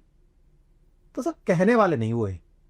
अदरवाइज इतिहास तो हमारा बहुत अच्छा है सर। इनका इतिहास कुछ नहीं है सर। सिंपल सा तरीका था, चाइना से सिल्क पैदा होता था, अपन लोग कभी व्यापारी थे, बढ़िया सिल्क उठाते थे, यहां से निकाल करके यूरोप बेच के आते थे, रास्ता लेते थे। तुर्की के अंदर कुस्तुनतुनिया करके जगह हुआ करती थी, जिसको आज इस्तांबुल के नाम से लोग पुकारते हैं। हम वहां से निकलते थे और जाकर के यूरोप में माल बेच के निकल के वापस आते थे। अपन माल लाते थे, गोल्ड बढ़िया लाते थे। इंडिया सोने की चिड़िया का मतलब लिटरल सेंस में कैसे था? हम सामान बेचकर गोल्ड लेके आते थे, गोल्ड लेकर आते थे। लोग यही तो कहते थे इनके इतने व्यापारी हैं, गोल्ड लेके आते हैं, हम सोने की चिड़िया, हर घर में गोल्ड। आपको आज भी देश की अर्थव्यवस्था चाहे जहां चल रही हो, अगर घर की महिलाओं से कह दिया जाए कि देश को बचाना है, पुरुषों से कहो कि तुम संघर्ष करो, वो आके खड़ी हो जाएंगी, छोड़ो यार तुम अपने हाथ से, अब कर ले जाएंगे। इतना गोल्ड हमारी माता बहनों के पास है। उस समय जो गोल्ड आता था, वो गोल्ड इन लुटेरों को, जो अफगानिस्तान में, तुर्की में, ईरान में, आप इनका टोपोग्राफी देखें तो आप पहचानेंगे पेड़ पौधे भी नहीं है इनके पास, खेती नहीं हो रही है, ये यायावर जिंदगी जीने वाले लोग हैं। आप अफगानिस्तान को आज अपने ऑडियंस को कहिएगा, मतलब आप खुद से फोटो लगाइएगा, अफगानिस्तान देखेंगे बैरन लैंड है, दूर दूर तक पेड़ नहीं है। अब उन लोगों को व्यापारी आदमी जाता हुआ दिख रहा है, जा कहां से रहा है? पाकिस्तान कब अपने पास होता था? हिंदू कुश में से निकला, ईरान के सहारे सहारे होते हुए हम तुर्की तक पहुंचे, वहां माल बेचे और वापस लौट आए। और हमारे प्रमाण है सारे के सारे, ये जो चैत्य विहारा जो बौद्धिज्म के समय पर बने, ऐसे ही बने थे। लोग व्यापारियों को तो इष्टे कराते थे, साथ में फिर धर्म के लोग भी चलते थे जो फिलोसफी बताते चलते थे कि साहब इस तरह से चलना है आपको। अब इस पूरी प्रक्रिया को जब आप ऑब्जर्व करते हैं तो नोटिस कहां आता है कि यार इनके पास इतना पैसा, लूटो इनको। मैं लूटा गया, हमने रास्ते बदलने के लिए ट्राई किया, हम बदलते बदलते और थोड़ा नीचे सरकते गए, लेकिन वो लूटने वाले लोग कि ये जाते कहां हैं, ये वो वाली बात है कि भाई ये सब लोग जा कहां रहे, ढूंढते हैं, चलो असली पैसा वहीं रखा है, वो खोजते खासते यहां तक चले आए। जितनी बार के आक्रमण हो, अच्छा आप अपना इतिहास उठाकर और देखिए, हमारे यहां पर आक्रमणों को इतना फैंटेसाइज भी नहीं करते थे, हम मानते थे कि गरीब लोग हैं, लुटेरे हैं। आप अपन तो राजस्थान के हैं सर, अपन तो कनेक्शन जोड़ सकते हैं। अपनी तरफ डाकुओं का किस्सा सुनते हैं, डाकू साहब हेला देके गया है, फलाने दिन डाकू आएगा, गांव में हेला पड़ा है। हम डाकू को क्या मानते? आएगा जाएगा, हमारा काम नहीं रुकेगा। ठीक है, मतलब इतना है कि उसे कोई फर्क नहीं पड़ रहा, इतना है हमारे पास। भारत इतना रखता था सर, पर इस भारत के इतने रखने को अगर आप देखेंगे तो दक्षिण भारत तक तो प्रभाव भी नहीं था लुटेरों का। ये विंध्या क्रॉस करते करते थक जाते, पागल हो जाते थे कि इतने आम खा लिए यार, इतना गंगा का पानी के लिया, इतना तो देखा ही नहीं था।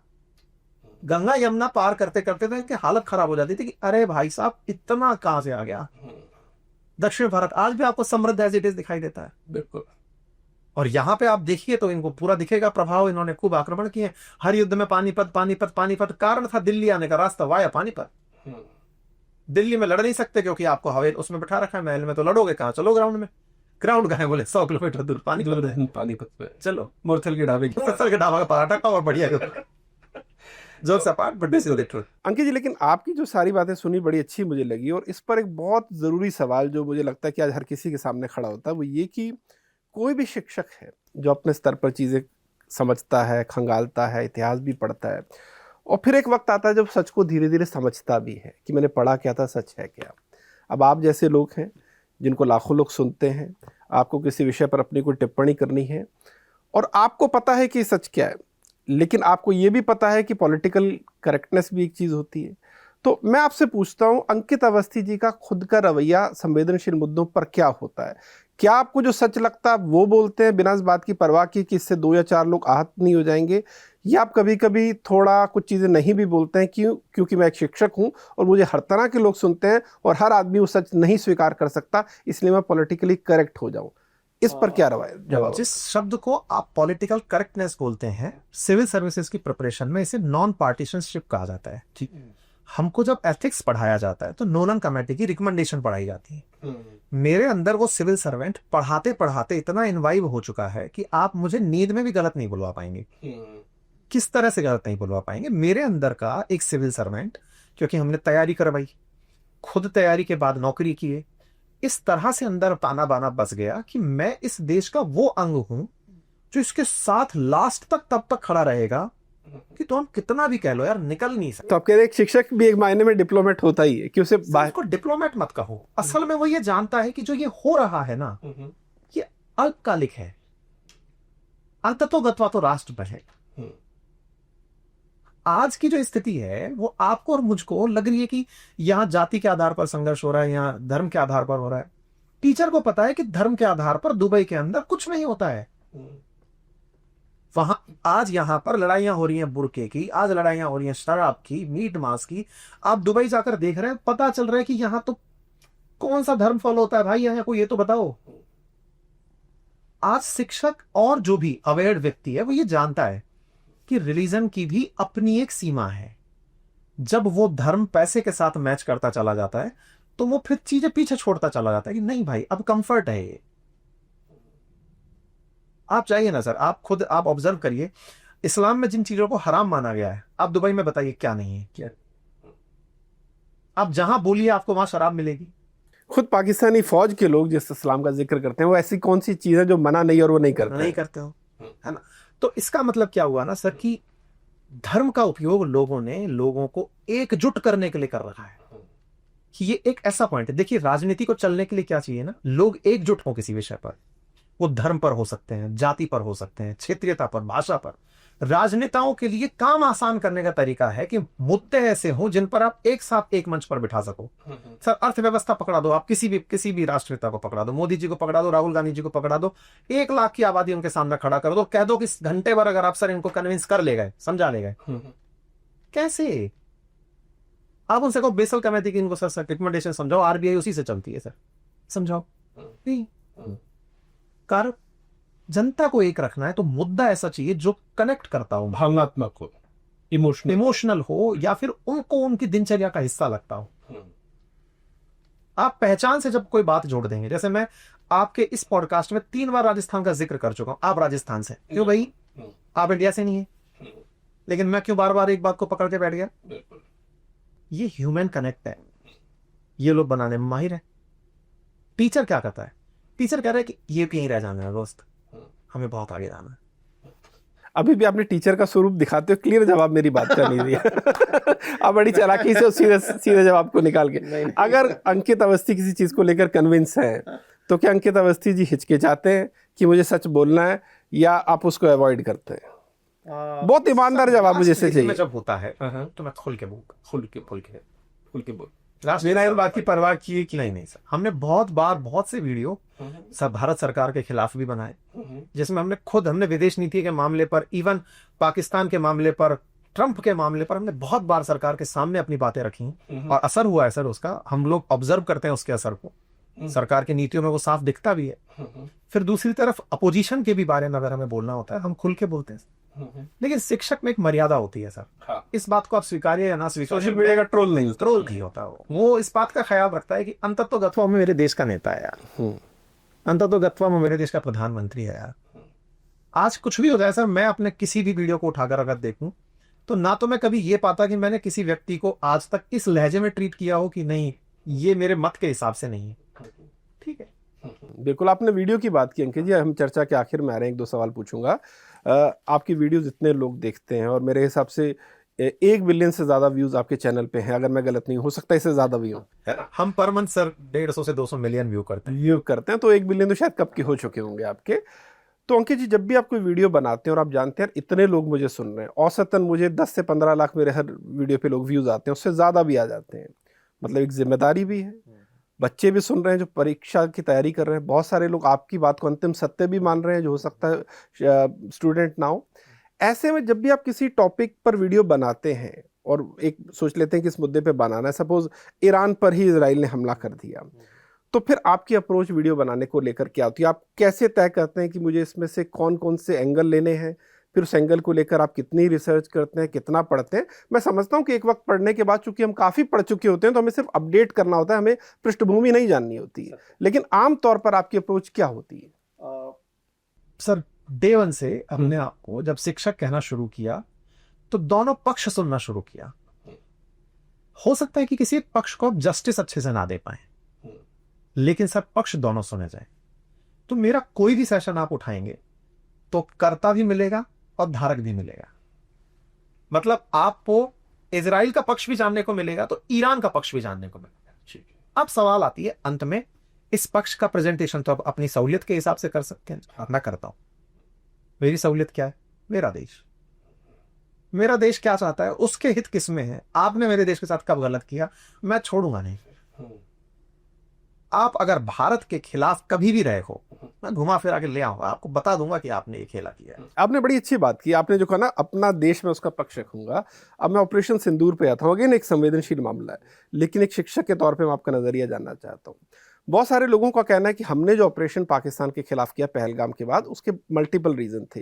पहला रीज़न उसमें था कि पाकिस्तान का एक अतीत रहा है, फिर आसिफ मुनीर का बयान भी था जिसमें उन्होंने इस तरह का भड़काऊ स्टेटमेंट दिया था, फिर जो एक इसकी जिम्मेदारी भी जिस संगठन ने ली थी वो भी लश्कर तैयबा से उसके ताल्लुकात थे, और कुछ हमारे पास सिक्योरिटी इनपुट्स भी थे। हमने तय कर लिया कि पाकिस्तान इसके लिए जिम्मेदार है, हमने अटैक कर दिया और हम भारतीय उससे कन्विंस्ड हैं कि हमने ठीक किया।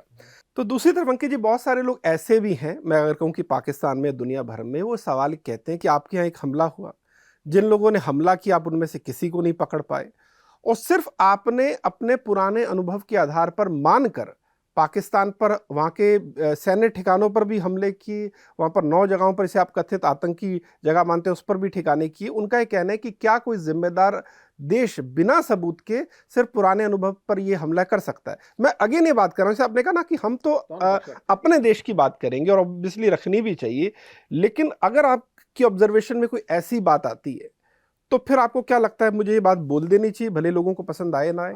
अब सर यहाँ पे 2 बातें आती हैं, मैं तर्क दर तर्क आपकी बात पर सवाल का आंसर करता हूं। सबसे अंतिम प्रश्न का सबसे पहले जवाब, किस बिना सबूत के हमला, ठीक है, आज तक इतनी बार सबूत दिया गया, सबूत नहीं गया, कोई पकड़ा नहीं गया या उस तरह से। मैं आ रहा हूं एक पॉइंट पर, बिना सबूत के जो हमारे सबसे ऊपर आरोप था ना कि कोई सबूत ही नहीं है इनका कि पाकिस्तान से हमला हुआ, इन्होंने पहले के बायसेस के आधार पर हमला कर दिया। हमने किया, क्यों किया? क्योंकि पहले हम सबूत देते थे, करते नहीं थे। इस बार हमने सबूत नहीं, कुछ उल्टा के तुम्हें भी सरप्राइज देना था, वो किया। ये तो पहले लास्ट क्वेश्चन का आंसर है। अब आते हैं जिन्होंने हमले किए वो पकड़े नहीं गए। सर, इस दुनिया में अपराधी अलकायदा का ओसामा बिन लादेन भी जब पकड़ा गया, वो एक लंबा टाइम फ्रेम तय करके गया। हो सकता है कि सर उसके आकाओं ने, इस हमले के आकाओं ने प्लानिंग कुछ इस तरह की एग्जीक्यूट करके रखी हो जिसकी परतें खुलना भी बहुत बाकी हो, ऐसे ऐसे राज निकल के आने बाकी हो, हमें पता ही ना हो कि अभी भी वो व्यक्ति वही हो, है ना? ये जांच का विषय है। सही बात। हमने अभी क्या किया है, जैसे बुखार हुआ आपको, आपने बुखार की दवाई दे दी, बुखार के कारण पर नहीं खत्म किया है सर, बिल्कुल कारण पर हमारी सेना काम कर रही है, हमारी सरकार पर हमें विश्वास है, लोकतांत्रिक व्यवस्थाओं पर हमें यह विश्वास है कि हमने जो किया वो उचित किया। अब सवाल आता है, आपने और इसमें मेरे हिसाब से यही 2 प्रश्न पूछे थे, और कुछ में आंसर बढ़ा के देना या फिर हो गया इसमें? नहीं, आप अब ये मैं केवल ये कह सकता हूं सर कि पाकिस्तान, मैं ये कह रहा हूँ, सवाल उसमें ये था कि हाँ, उसमें सवाल आखिर में यही था कि किसी अगर एक पॉइंट पे आपको ऐसा कोई अनपॉपुलर ओपिनियन आपके दिमाग में आता है जो आप जिससे कन्विंस हैं, लेकिन आपको ये पता है कि यार ज्यादातर लोग चूंकि भावुक तरीके से सोचते हैं, इससे सहमत नहीं होंगे, और उसके बावजूद आपने उसको बयां किया। बिल्कुल बयां नहीं किया मैंने, अच्छा ही किया, नहीं किया। और मैं इस बात पर मैं खुद बोलता हूं कि मैंने नहीं किया, और मैंने अपनी ऑडियंस को बोला कि पहले नहीं बोला मैं, अब बोल रहा हूं। मैंने भी उस मर्यादा का ख्याल रखा जो मेरी सरकार रख रही थी। जब हमारे फाइटर जेट्स का मामला हुआ, डे 1 पर जब वो प्रेस कॉन्फ्रेंस हुई जिसमें उन्होंने ये कहा पायलट सुरक्षित है, और हमारे वो जो डीजीएमओ थे वो बात बोलते हुए निकल गए आगे, पायलट सुरक्षित है, लेकिन वो इस सवाल का जवाब नहीं दिए कि विमान का क्या हुआ। इतने तो आप और मैं पढ़े लिखे हैं सर कि हम कैलकुलेट कर गए, लेकिन इस बात को हमने राष्ट्र हित में शांत रखा। क्यों? देश का मोराल हमारी सेना का मोराल है।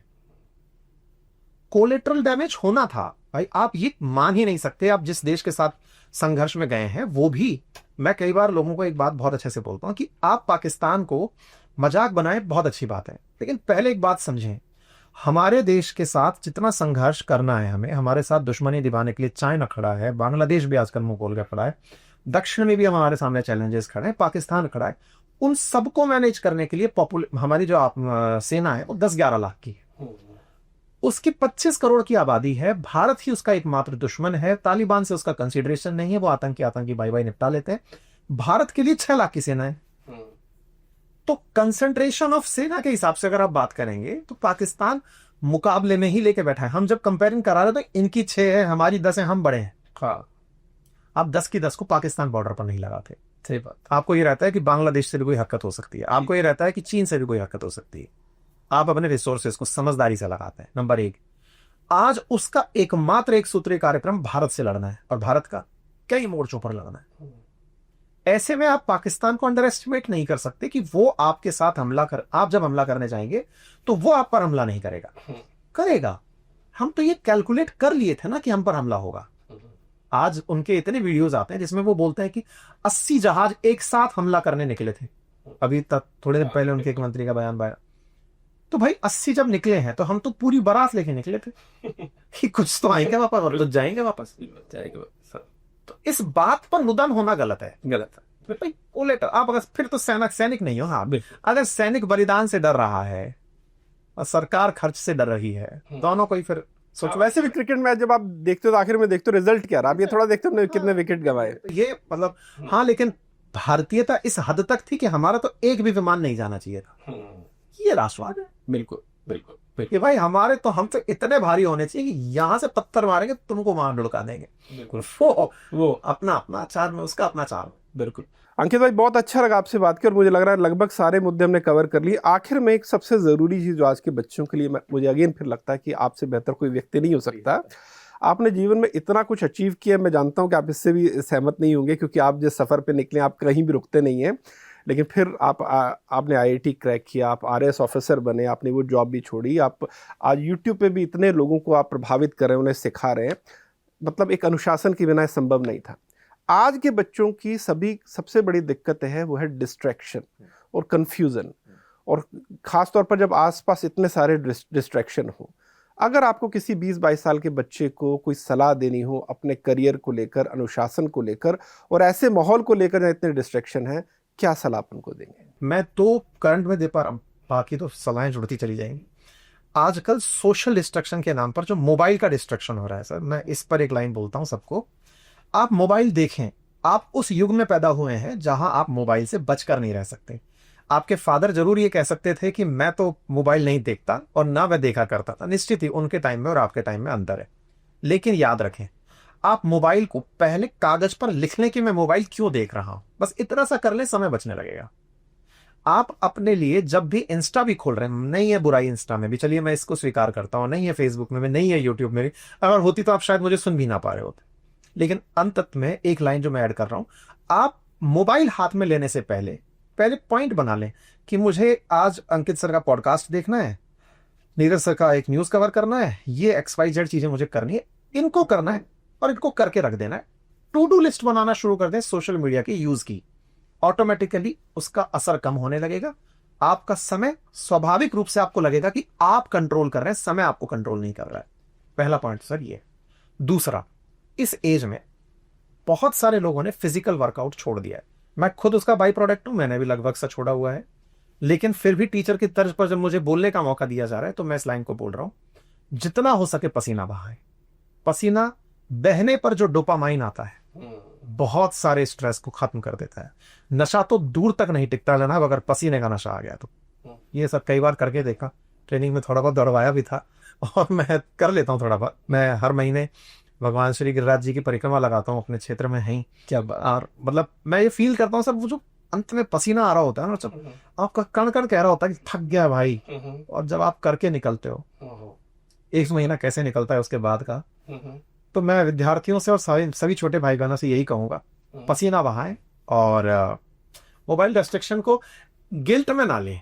मतलब इंपॉर्टेंट ये है ना कि कई बार हम इस थॉट में चले जाते, पापा कह रहे हैं मैंने तो मोबाइल कभी यूज नहीं किया, तुम यूज कर रहे हो। पापा से कहो, पापा आप जिस समय पैदा हुए थे तब मोबाइल नहीं होता था, हम पैदा हुए, हम मानते हैं कि ये मोबाइल हमारे समय के साथ का है, इससे हमें कुछ चीजें मिली भी हैं और कुछ चीजें हमारे साथ गलत भी जुड़ी हैं, लेकिन हम इसको कंट्रोल कर लेंगे। ये हमें कंट्रोल नहीं करेगा, हम इसे कंट्रोल करेंगे। That's all.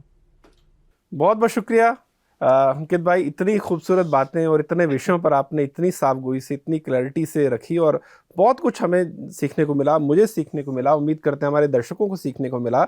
जैसा कि आप कहते हैं कि आप लगातार कुछ सीखते जाते हैं, IIT के रास्ते आप RS बने, फिर आप टीचर बने, आज इतने बड़े इन्फ्लुएंसर हैं। उम्मीद करते हैं अगली बातचीद तक आप नासा में वैज्ञानिक भी होंगे या ISRO में भी होंगे, और जिस तरह से आपकी शिद्दत है, लगन है, मुझे लग रहा है आप कुछ भी कर सकते हैं। तो ईश्वर आप पर यूं ही मेहरबान रहे, आप अपनी सकारात्मकता यूं ही बना के रखें, यूं ही सीखते रहे और हमें भी सिखाते रहे। बहुत बहुत धन्यवाद अंकित जी, बहुत बहुत धन्यवाद। और मैं सभी दर्शकों से निवेदन करूंगा कि सर ने जिस तरह से मेरे साथ आज प्रश्न किए हैं, मेरे पास्ट अनुभव से जब मैं प्रश्नों की श्रृंखला देखकर निकलता हूं, जो बांधना था प्रश्नों का वो मुझे बहुत इंप्रेस किया है। और सर आप अपने काम में वैसे ही तरक्की करें, और यूं ही आप और हम फिर किसी चौराहे और मोड़ पर मिले और फिर किसी और विषय पर चर्चा हो किसी के साथ। आपको भी बहुत सारी शब्द। बहुत बहुत धन्यवाद, thank you so much sir. तो उम्मीद करते हैं आपको ये बातचीत अच्छी लगी हुई। अभी के लिए इतना ही, धन्यवाद।